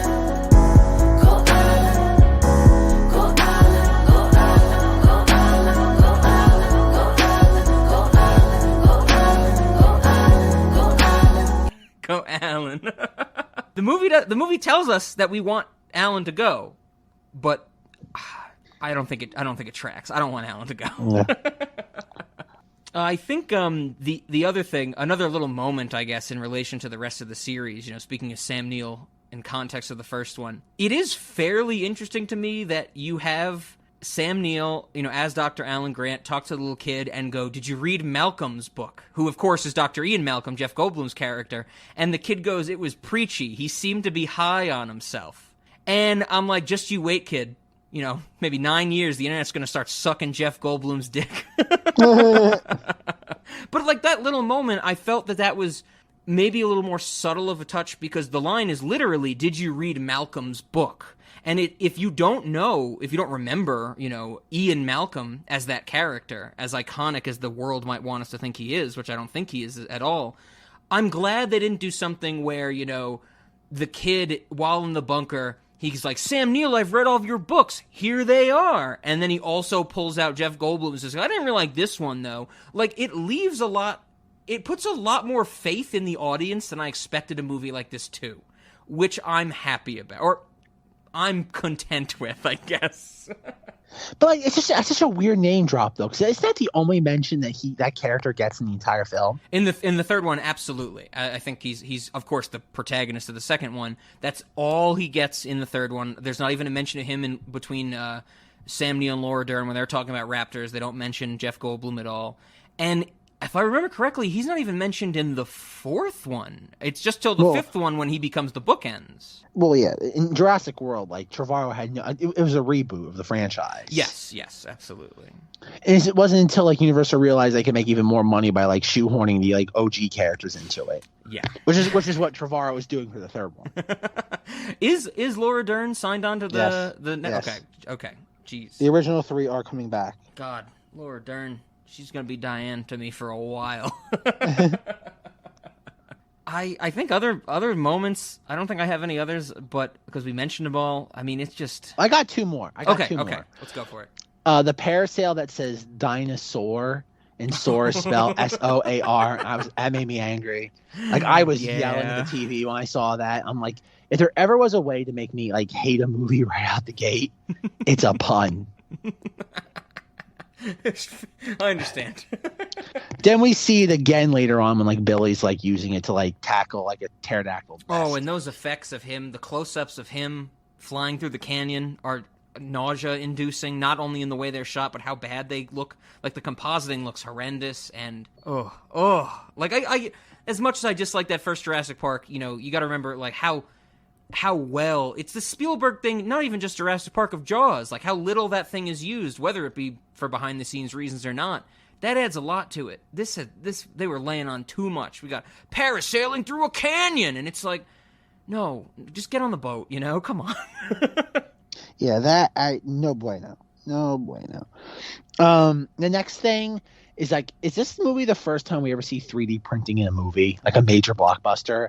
Because Billy 3D prints a Velociraptor like vocal cord, and the whole time I'm just like this is legit 3D printing. Yeah, no, you're not. That's a good question. So when we say 3D printing, we're talking about realist, because I'm sure there's a sci-fi movie from like Lawnmower Man probably has some shit where it's like we made you a leg or something like that. But that would be like digital reconstruct, practical. That's a good question. I don't know. But you're absolutely right. It is realistic 3D printing as we know it, it seems. As we know it today. Yeah. So there you go. Yeah. And then he makes a woodwind instrument. Pretty much. And then the last thing is just like how the movie ends, where we have like the helicopters taking them back to thing, and we get like the pterodactyls, like you said. And then like the film fades out, and then like it fades back into like the pterodactyls just like flying across the sunset. And I'm just like, what is happening? I'm like, why are we fading back into this? Like, it's just like a 20-second scene, but like, is it supposed to like what? Like I said, again, weird moment to kind of just conclude your movie with. Absolutely, especially since we get that kind of weird edit to it. You know, it makes me think of the joke of the Celine Dion song in the Thumbtanic movie, where she's Celine Thumbine Dion, whatever it is, where she's like, my heart will go on, and she like emphasizes the last syllable, which no singer would ever do. It's like that's what this movie does with the pterodactyls, where it ends and then hits you real quick again, one more time. It's just goofy. Yeah.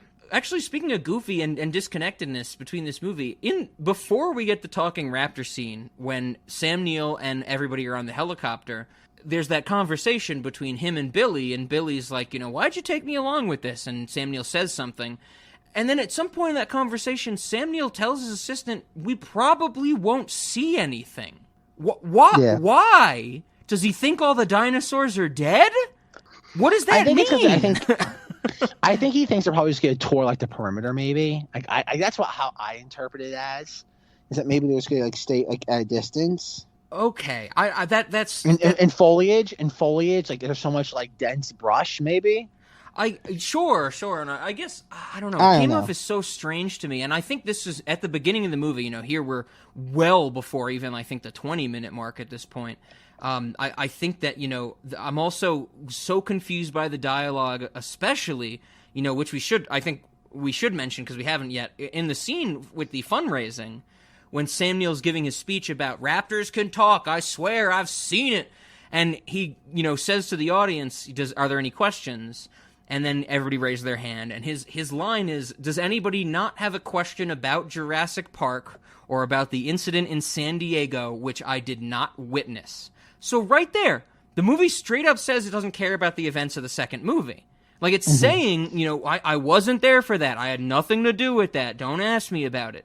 And then the person who asked the question immediately talks about the second island and scientists going there, which undercuts, I think, all the work that you did in the line saying I did not witness the incident in San Diego.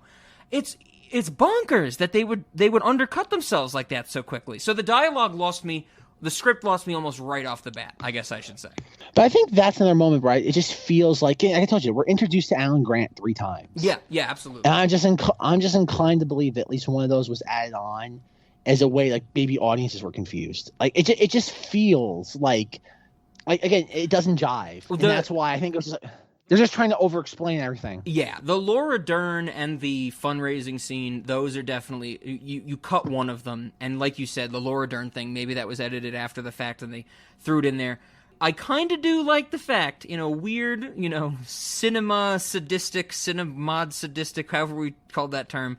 I love that Alan Grant's third introduction to the dig site starts with a sexy archaeology moment when the guy's holding the girl's hand and he's like, gotta feel the difference between the bone and the rock, but they're actually all rocks. Oh, and I'm like, this is the least attractive thing I've ever seen.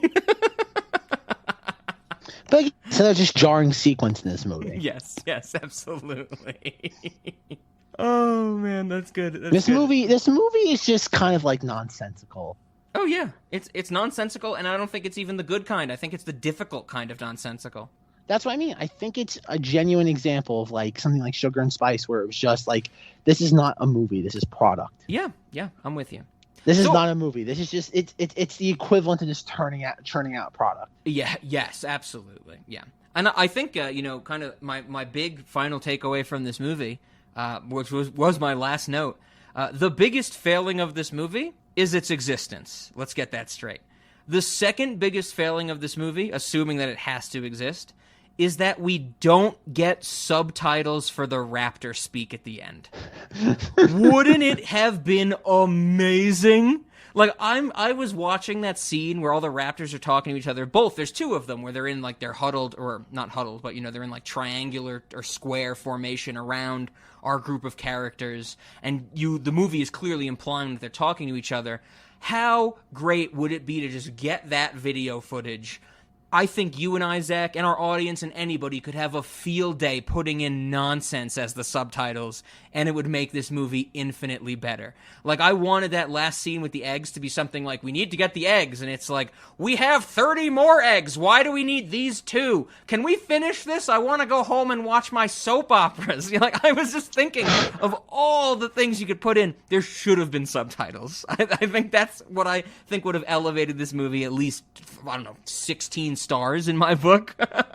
It's funny you mention it, because I kept having those moments of like Hitler in the bunker while watching those, and like, because like that's, but this goes okay. I'm glad you're bringing this up, because I almost forgot this. But like those sequences at the end with the raptors, like after they give them the eggs and they're just like barking at each other, which like I hope you insert a clip of it now if you haven't already. And it's just like, it's terrible. It's like.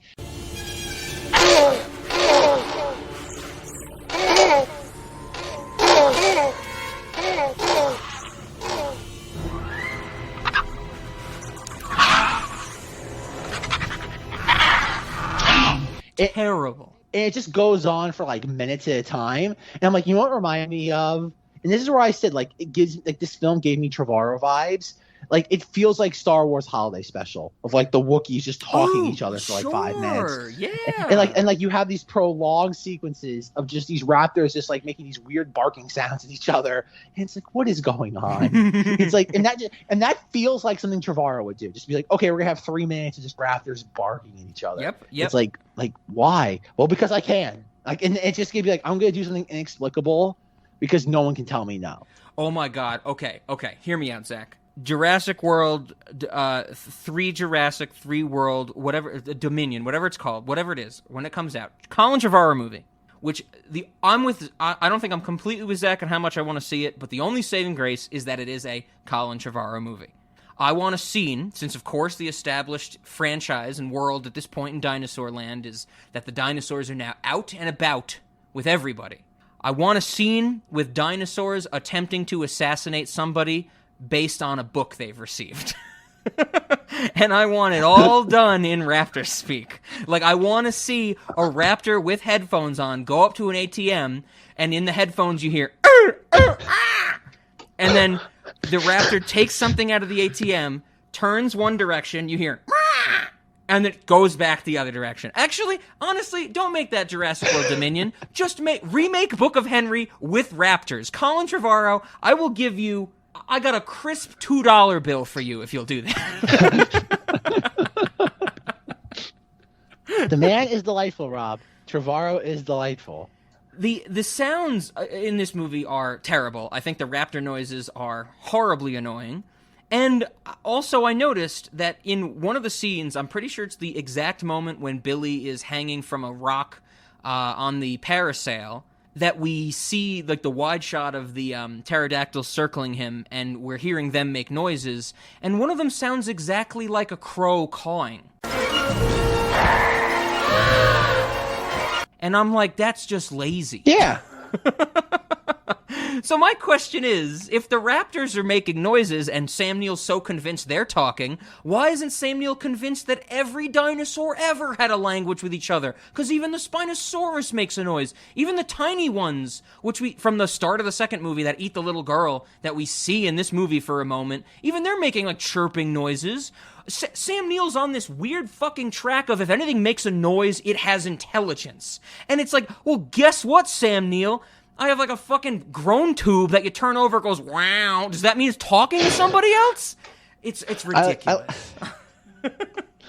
I like to imagine like Rob's like things like, oh god, what was it, Meet the Parents with Robert De Niro, and he's like and Ben Stiller's going through the whole thing about like, oh, like you can milk anything that has nipples, and Robert De Niro's just like, I have nipples, Greg, can you milk me? And like I just like to imagine like Rob's just like anything that makes, it's like, okay, Dr. Grant, anything that makes noise, is it talking? Yeah.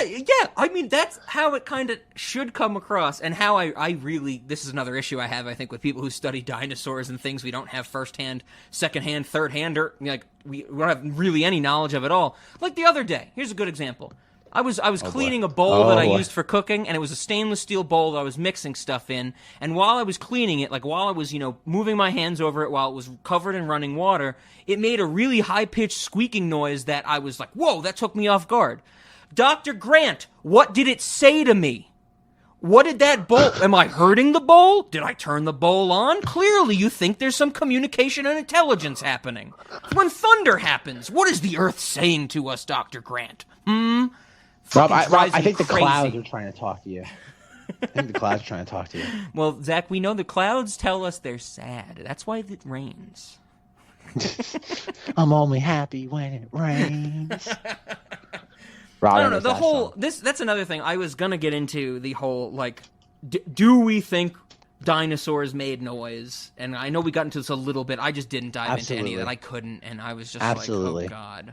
I just love the idea that like the dinosaurs in this, like the velociraptors, just make noises similar to like the aliens in Mars Attacks. Oh, that would be wonderful if the raptors pop another edit and give them subtitles with the raptors just going Alan. Be great. I don't know. I think, but that whole language thing is, I think I consciously didn't go down the rabbit hole because I hated thinking about this movie. Subconsciously, I probably didn't go down it because I can't talk about do we think dinosaurs can talk, because it would inevitably lead into do I think the beep boop trash cans can talk, with R2-D2 being understood, which is a whole rabbit hole. So Zach, be happy I didn't dive into that. I knew where to draw the line at do dinosaurs exist. Oh, go Alan. So do you have anything else about this movie?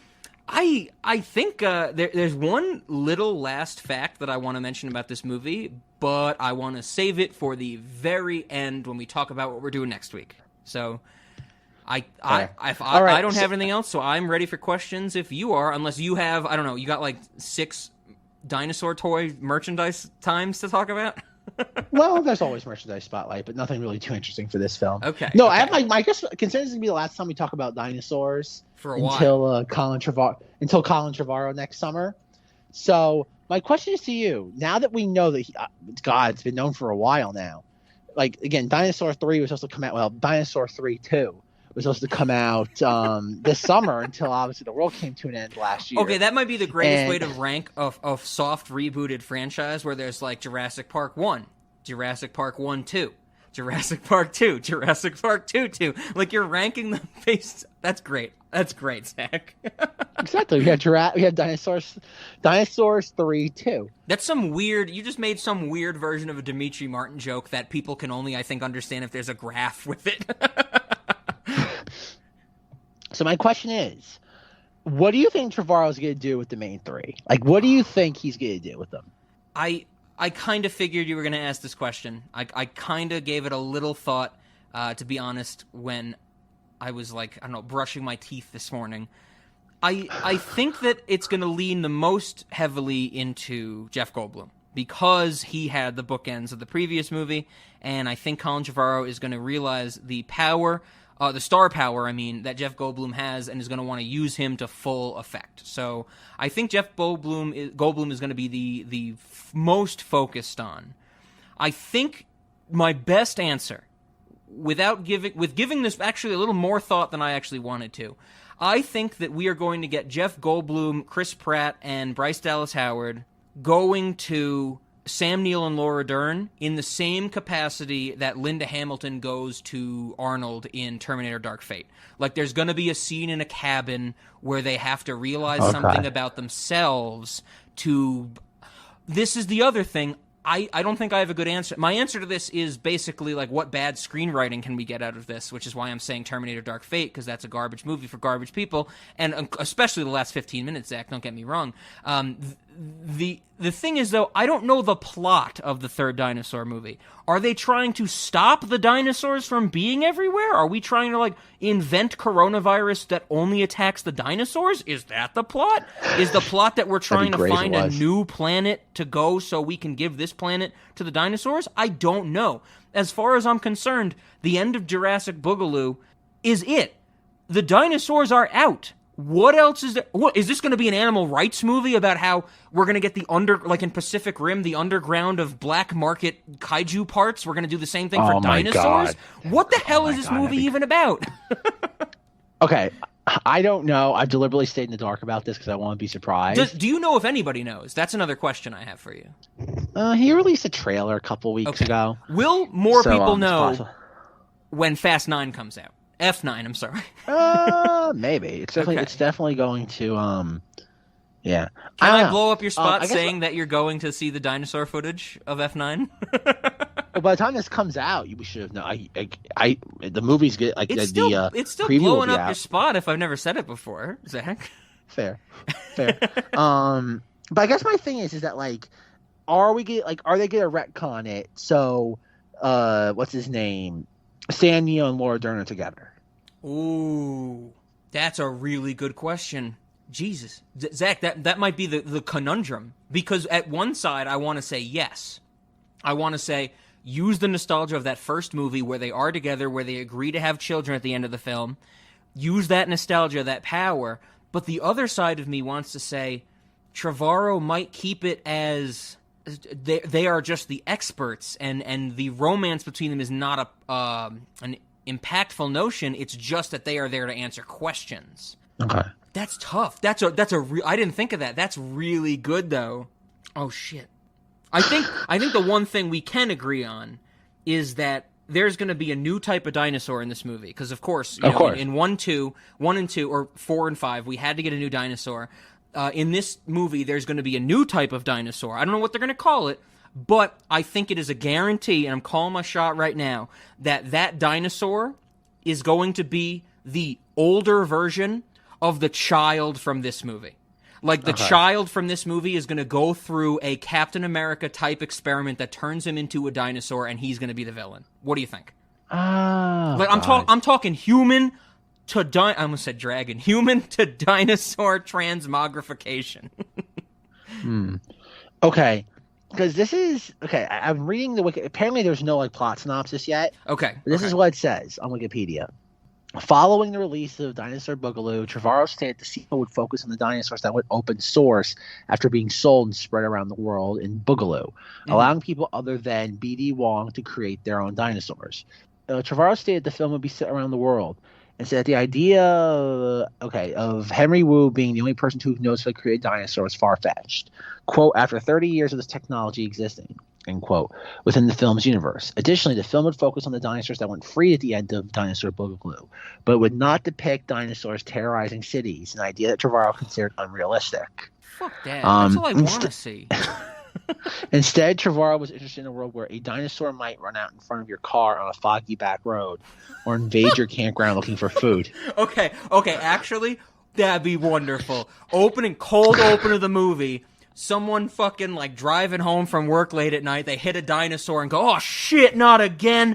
I gotta call animal control on this. Or, hear me out, Zach, we do the goddamn scene from The Straight Story, but with a woman going, I drive this road every day to work, and every time I hit a dinosaur. I don't know where they come from. No matter what speed I go, I hit another dinosaur. That has me interested. If dinosaurs are just regular facets of our everyday life, like, oh goddamn, remember me? Not remember, but know me and my whole my constant anger of moths getting into my apartment. Fucking goddamn little pterodactyl in my apartment. Let me get the fly swatter.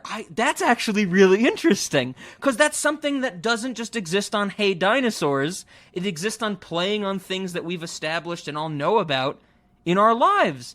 Okay, here we go. No, this is it. I fucking figured it out. Recreate the entire Harambe incident with a dinosaur in a zoo, and the internet blows up around that dinosaur, and call it Dine Bombay. I don't give a fuck. We've got it. Colin Trevorrow. We'll push this movie back a year. Let Zach and I write it with you. Oh, God. All right. Okay, with that little aside past us, let's continue this I picked up. A world where dinosaur interaction is unlikely but possible, the same way we watch out for bears or sharks. We hunt animals, we traffic them, we herd them, we breed them, we invade their territory and pay the price, but we don't go to war with them. Trevorrow said the film will also be about Owen and Claire's redemption and their responsibility to take care of Maisie, a clone girl from the previous film. Trevorrow said about the film and its predators, I have a dinosaur movie that I've always wanted to see, and it took 2 movies to earn it. Oh, my God.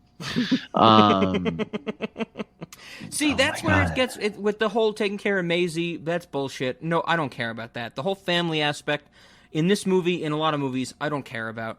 You know what I actually really want to see, along with all the other things I've said?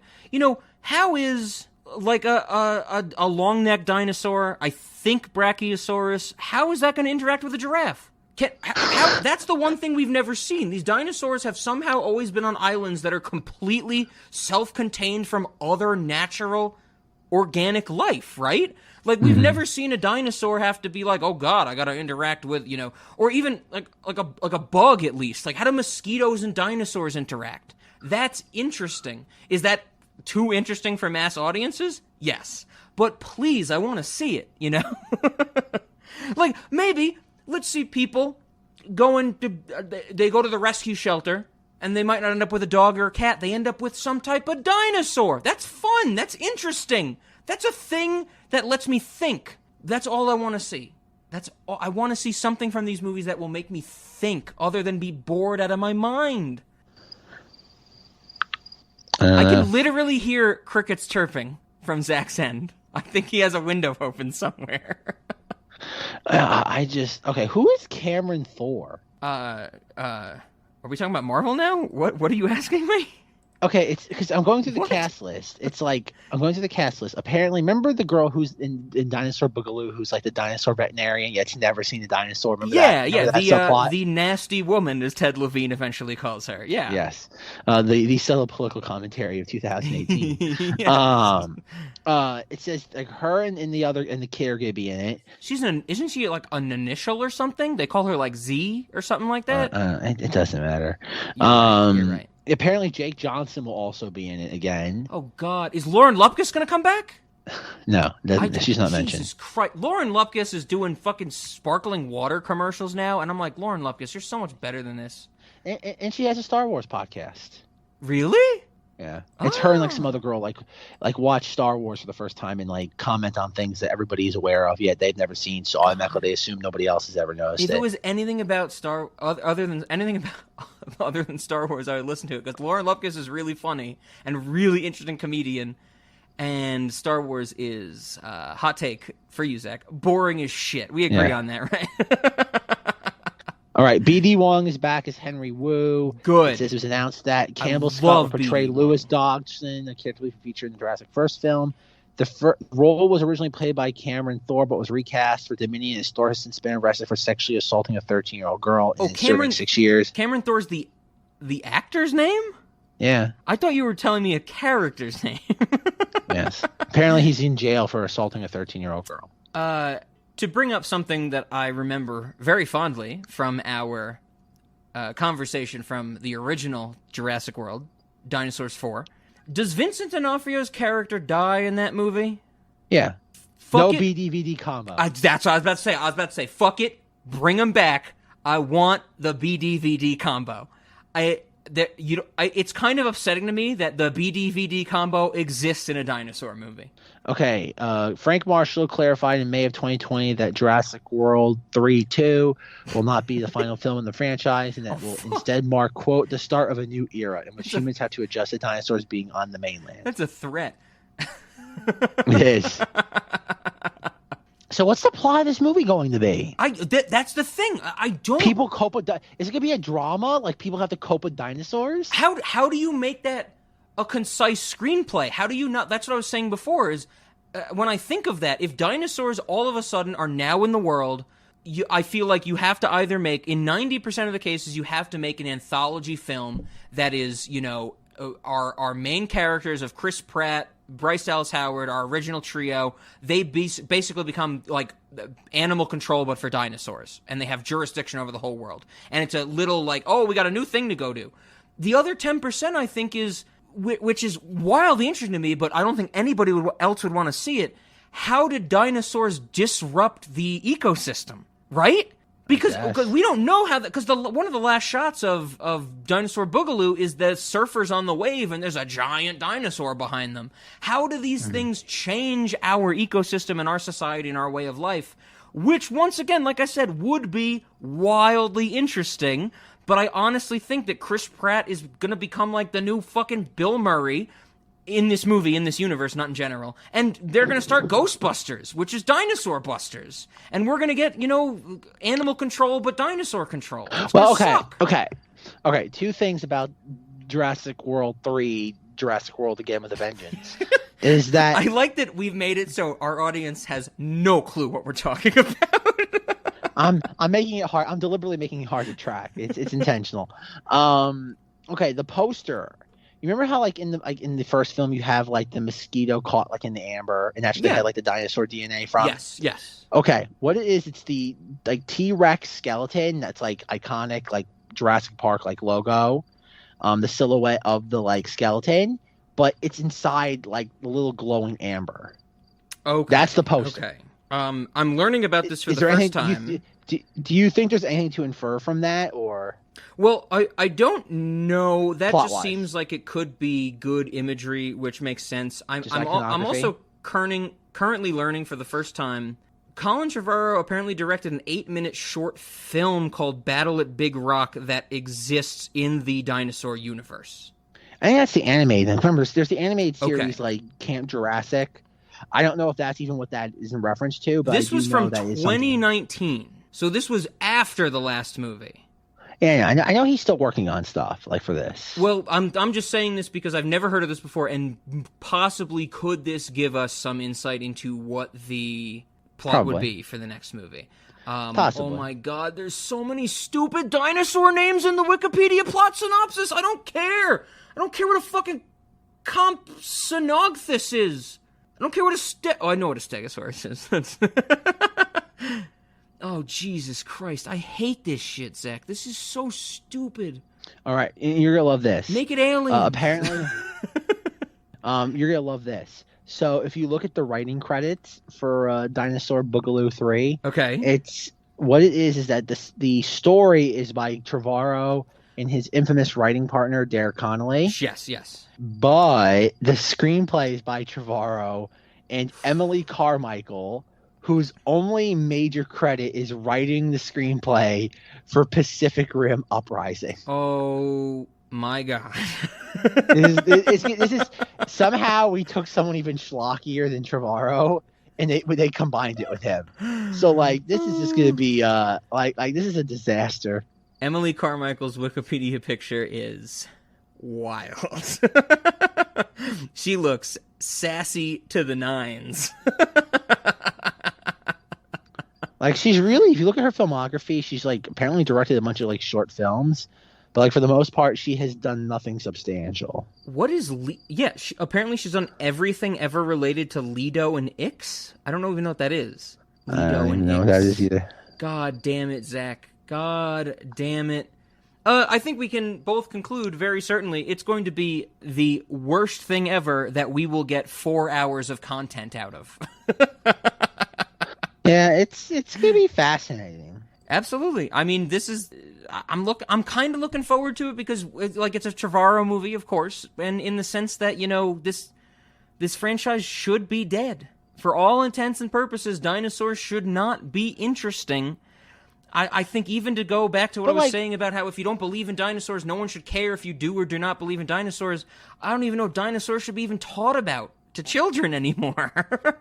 What's weird is like there's pictures of her at the Dinosaur Boogaloo 2 premiere, which doesn't make sense considering that she wasn't attached to this until well after that film was released. Okay, cool. Which means she's been in. I wouldn't be surprised. I don't know. It's kind of weird that she'd be at the premiere for a film that she had nothing to do with. Yeah, I don't know. I don't know enough about that stuff. She has nothing. She has nothing to do with that film whatsoever.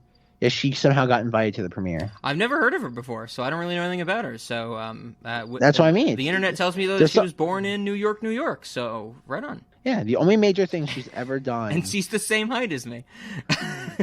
Good. Wait, she apparently. Oh, is this the battle? Okay, the 10-minute short. She apparently co-wrote.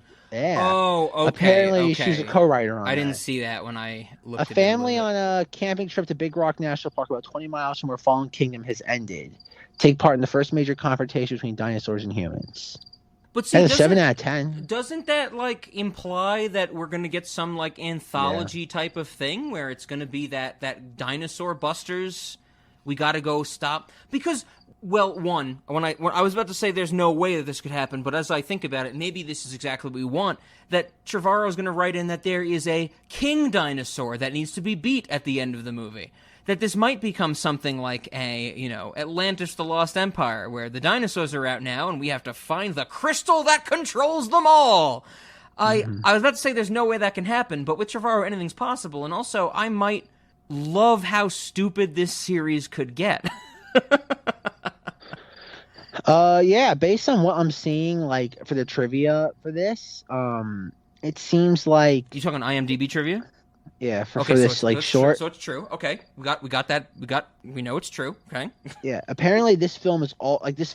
This feels like a drama about dealing with the aftermath of opening Pandora's box.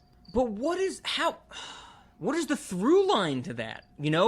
That the drama of what happens after you open Pandora's box is inherently an anthology-style story built for TV shows. How do you make that into a solid, coherent screenplay? How? I think it's what you said earlier. I think it's going to be Chris Pratt and Bryce Dallas Howard are going to be oh god, dinosaur advocates. They're our friends, man. We can't hurt them. We created them. We can't do this. I think and that's what it goes back to the stuff we were reading in the Wikipedia article, is that I think the dinosaurs are going to be exploited, which is a theme we've already seen from Boogaloo. And I think it's going to be Bryce Dallas Howard and Chris Pratt being no, man, we can't sit there exploit these dinosaurs. We have to protect them. And then they're going to go to the main three for like help. It's gonna be like Aaron Brockovich, but like with dinosaurs. Aaron Brockovich is a good point. I was gonna say Legally Blonde 2, but for dinosaurs to stop their cosmetic testing. Okay. Crossover. Forget Fast and Furious. Legally Blonde and dinosaurs. If Elle Woods shows up and it's revealed throughout the plot, she's president. She's president. Oh, she's president, of course. Oh, yes, we know that she's president in canon. In the real world, she's president. Sorry, Joe Biden. Elle Woods is president. But she, in the plot, it is revealed that Bruiser has broken up with Bob McKill's dog and is now fucking a dinosaur. And they have to find the dinosaur's father, because isn't that a twist, from the mother. And it turns out that they are having cosmetic testing being done on them, and it's going to be terrible no matter what. So, I mean... Dinosaurs interacting in the real world is an interesting concept to me, because they are, as we've been saying, fictional creatures, and not in the grand sense, in the sense of this universe. We don't know anything about them. You can do anything with them. So have an interaction. I want to see, like, you know, what is it? I don't know my dinosaur names, and this is the one time in my history I wish I knew some, but like a T-Rex. What is a T-Rex going to do with an elephant? If a T-Rex starts hunting all the elephants to extinction, well, do we have to stop the T-Rexes? You know, when deers get too populated in a certain area, they drop the wolves in to take out the deer population and let people hunt the wolves. Are we doing the same thing with dinosaurs? That's interesting. I can't imagine that's what they're going to go down in any hardcore sense of it. But Trevorrow loves his oh god. Like, it's not spectacle, but like his particular brand of spectacle, which is just kind of like nonsense happening. Is Mark Duplass going to show up in this movie as his character from Safety Not Guaranteed? Is this going to establish the Trevorrow cinematic universe? The problem with this movie is, like, I don't know if it's got the same levels. Like, it's gonna have spectacle, but like on a very different level. Like, I think it's gonna be like a part of me wonders if it's going to be like Planet of the Apes level. Sure. We're like there's gonna be like a war against the dinosaurs.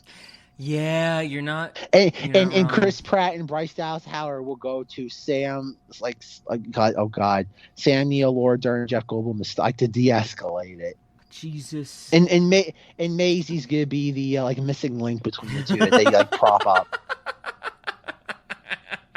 If Téa Leoni pops up in this movie playing Madam Secretary, I might be all on board. But my question too is that, like, are they going to ignore? Like, I would imagine Trevorrow's going to ignore the events of the second and third film, right? I'm with you that I would imagine that would be the case, but I really don't want it to be. I really want Trevorrow. I want to see Trevorrow juggle everything that's been thrown into the air at this point. So, like, no Julianne Moore or Vince Vaughn. Oh no, 100%. They have to be here. They have to be in there. Julianne Moore has to be in there. Everybody, fucking everybody. And, you know... Pete Postlewaite's corpse. Pete Postlewaite's corpse? Yes. Fucking branch out. As Colin Trevorrow was involved with Star Wars for a little bit, let's get some Star Wars characters in here. Let's just get everything in here. Can Max von Sydow... Oh, no, he's dead too. He can't make a cameo. I can imagine, like they did in Texas Chainsaw Massacre 2, where, like, Leatherface is, like, wearing, like, the corpse of, like, Nubbins. Yeah. I think they should do that with Pete Postlewaite's corpse. Oh... If there was a scene, you know, a la Inception, where Pete Postlewaite's corpse says to Chris Pratt, you know, it's like, Chris Pratt's like, I'm sorry, you know, I wanted to be the dinosaur hunter that you were. And he's like, don't be sorry. I'm sorry that you tried. We need every movie to be the next movie for it to be anything interesting. And I think Zach and I both know that will not be the case in a million fucking alternate universes. Unfortunately. So yeah, so basically our prediction about dinosaurs is that Dinosaur 3 is that it's going to be Aaron Brockovich meets Jurassic Park. Yeah, some type of rights battle, some type of we have to fight the big bad government from killing the dinosaurs, from limiting the dinosaurs, whatever you want to call it. At what point does Chris Pratt ride a T-Rex? Oh, fucking cold open. Opening credits scene. That's the opening credits scene. They're going to blow their wide straight out the gate. Absolutely. And Bryce Dallas Howard's going to be surfing the Megalodon or whatever the hell the water one is. Oh, I hate movies. It's not going to be good. I'm not looking forward to it in any positive sense. In a sadistic sense, I'm all about it. Morbid curiosity. Yes. Zach, any All right, other Rob, speculation? questions? Okay, yes. Questions. I'm done about Trevorrow. The questions are going to be easy. I think even our snacks are going to be easy. Cinemodities for me? No. Late night? No. Jesus Christ, stop it with the dinosaurs. In movies, in TV shows, in society, everywhere. They are 100% useless. And when I say that, I do have some information backing that up. Go back and listen to one of our previous dinosaur episodes where, like I said, I got to talk to someone who studies dinosaurs, and it boils down to the question of why do we study dinosaurs boils down to because it's kind of cool. They have no direct impact on anything, period. So I'm going hardcore no to both. What about you, Zach?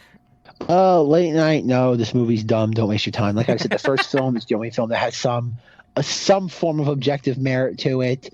The second one just being Dinosaur Boogaloo being one of the, like a stupid, fun, dumb movie. How just absurd it is.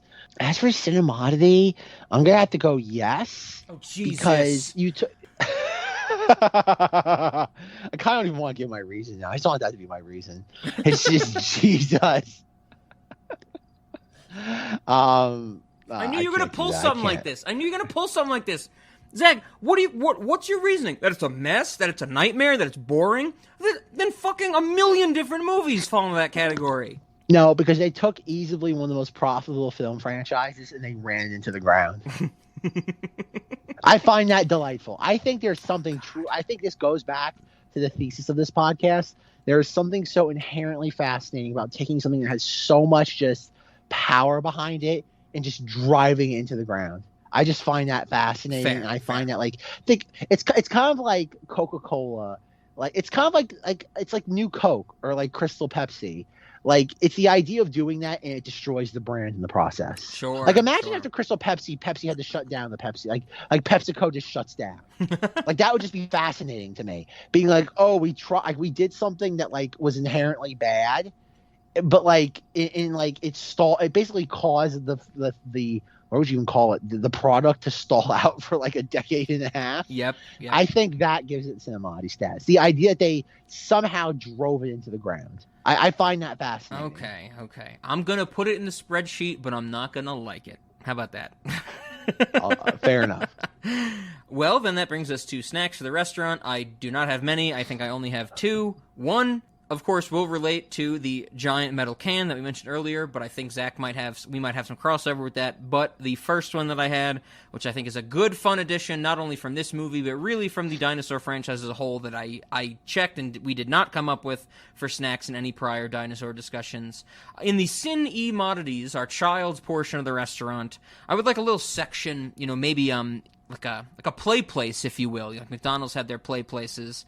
Except we would call it God's play place. And in this part of the restaurant, kids could go through different tubes, they could walk through different tubes, and they'd end up at different little stations that would give them hands-on experience with things like genetic engineering, eugenics, the concept of genetic abominations. I really want to tell our kids, as these movies do, that people seem to forget, to play God at an early age and, and do everything you can with the fabric of nature to make sure that the world is a worse place for everybody else. So I think I like what I'm saying, God's play place in the Sin E Modities portion of the restaurant. What do you think about giving some, first-hand experience with genetic engineering to kids? I think that could get us grant money from the U.S. government right now if we applied for that. That would be a STEM bill for sure. Took the words right out of my mouth. Okay, right on. The only other one, speaking of the giant metal can, which like we mentioned before, I didn't really have an idea for like the giant metal can in particular. And I think you said it really well, Zach. You said something like it's a Costco giant metal can. I was just in awe of it, that it is literally almost as big as Sam Neill's entire hand. Like, it is huge. Like, he's palming this can to eat whatever he's eating from it. I said beans earlier. I don't know if it actually is beans, but he's scraping the bottom of it. I think that I settled on, what if we just had the option for our customers, where appropriate, that their dish would be served in a giant metal can? And so if they ordered something that we could put in a giant metal can, we would. Of course, there's some dishes we have that don't fit that bill. But, if somebody's like, oh, I want the burger, I always go to this example because it's the easiest one to remember. I think we have a basic burger somewhere in the restaurant. Someone's like, yes, I'd like the Cinnamoni's burger, and in the can, please. And the waiter goes, good choice, sir. And then they just get it in a big metal can. I think that's fun. That's a fun idea. Wouldn't you love to go to McDonald's and say, hey, can I get my meal in a can? It'd certainly be intriguing. So probably like McDonald's would be like, oh, aluminum costs are too high. Nope. Here's a piece of like biodegradable paper that's gonna like melt away like after your Big Mac's and sitting it for 15 minutes. All right, my snack. I feel like I might have stolen this or used it already, like since our Chappelle Show episode. Okay. I just want a Velociraptor egg. Like I just want to be able to just. Yeah, I was thinking the same thing. Cooking a dinosaur egg. Oh Jesus Christ! The fucking Chappelle Show episode. I don't remember what is actually released in that episode because I made 4 episodes from our discussion on it. Yeah, but yeah, I want that. I just want to be able, I just want someone to like drop off a Velociraptor egg, like pick up with your teeth and just like eat it, like swallow it. I like that. Sure. So, are you saying in some sense of a delivery system to the customer? I don't know about that far, but like I just like the idea of serving someone like a whole egg, like the size of just like, oh god, like a loaf of bread.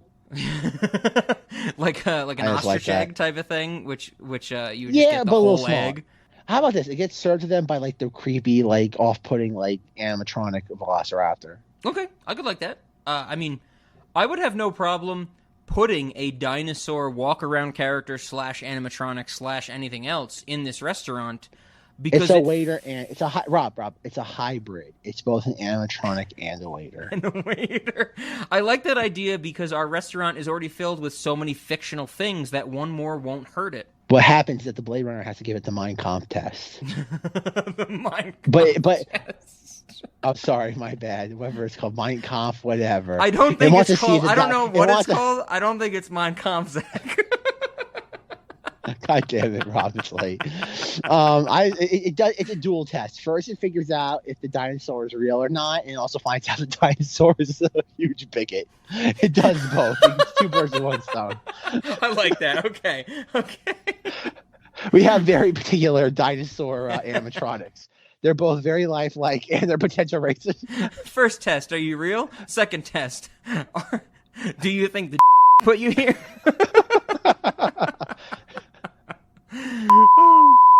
Were your bones placed here by the?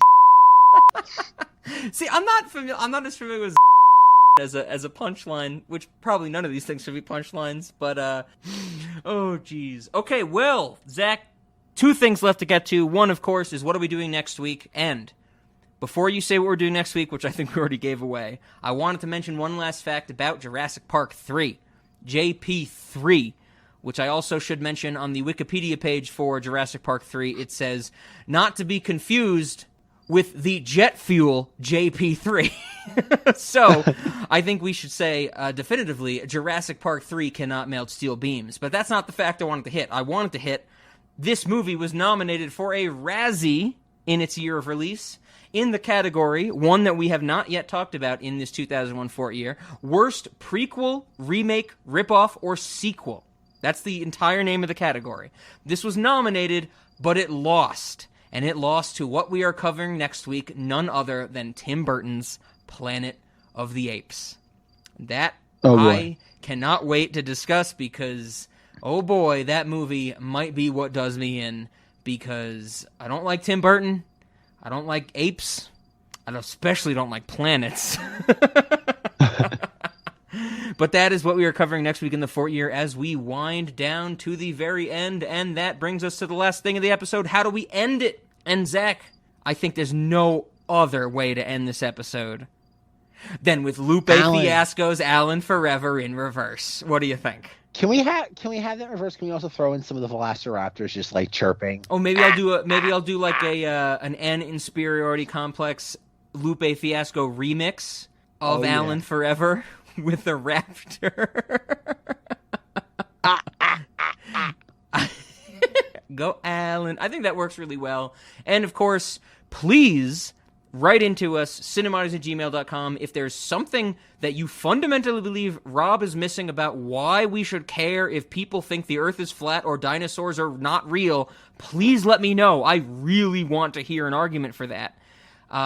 We haven't ever received a response when we said, why should we care about the robots in Ex Machina? No one ever hit us back up about that, Zach, so I think we've won that one. But please let me know about this. If there's a reason to be angry or defensive about your own knowledge when you hear other people say dinosaurs aren't real, please let me know. And other than that, as always, check the show notes, check out Cinemodity's Patreon, check out the Cinemodity subreddit, all that stuff. And I want to throw it over to you, Zach, for the last thing. Can you please give us your rendition of Alan Forever by Lupe Fiasco? Go, Alan. Go, Alan. Perfect. I love it. I'm done. I'm sold. I'm happy.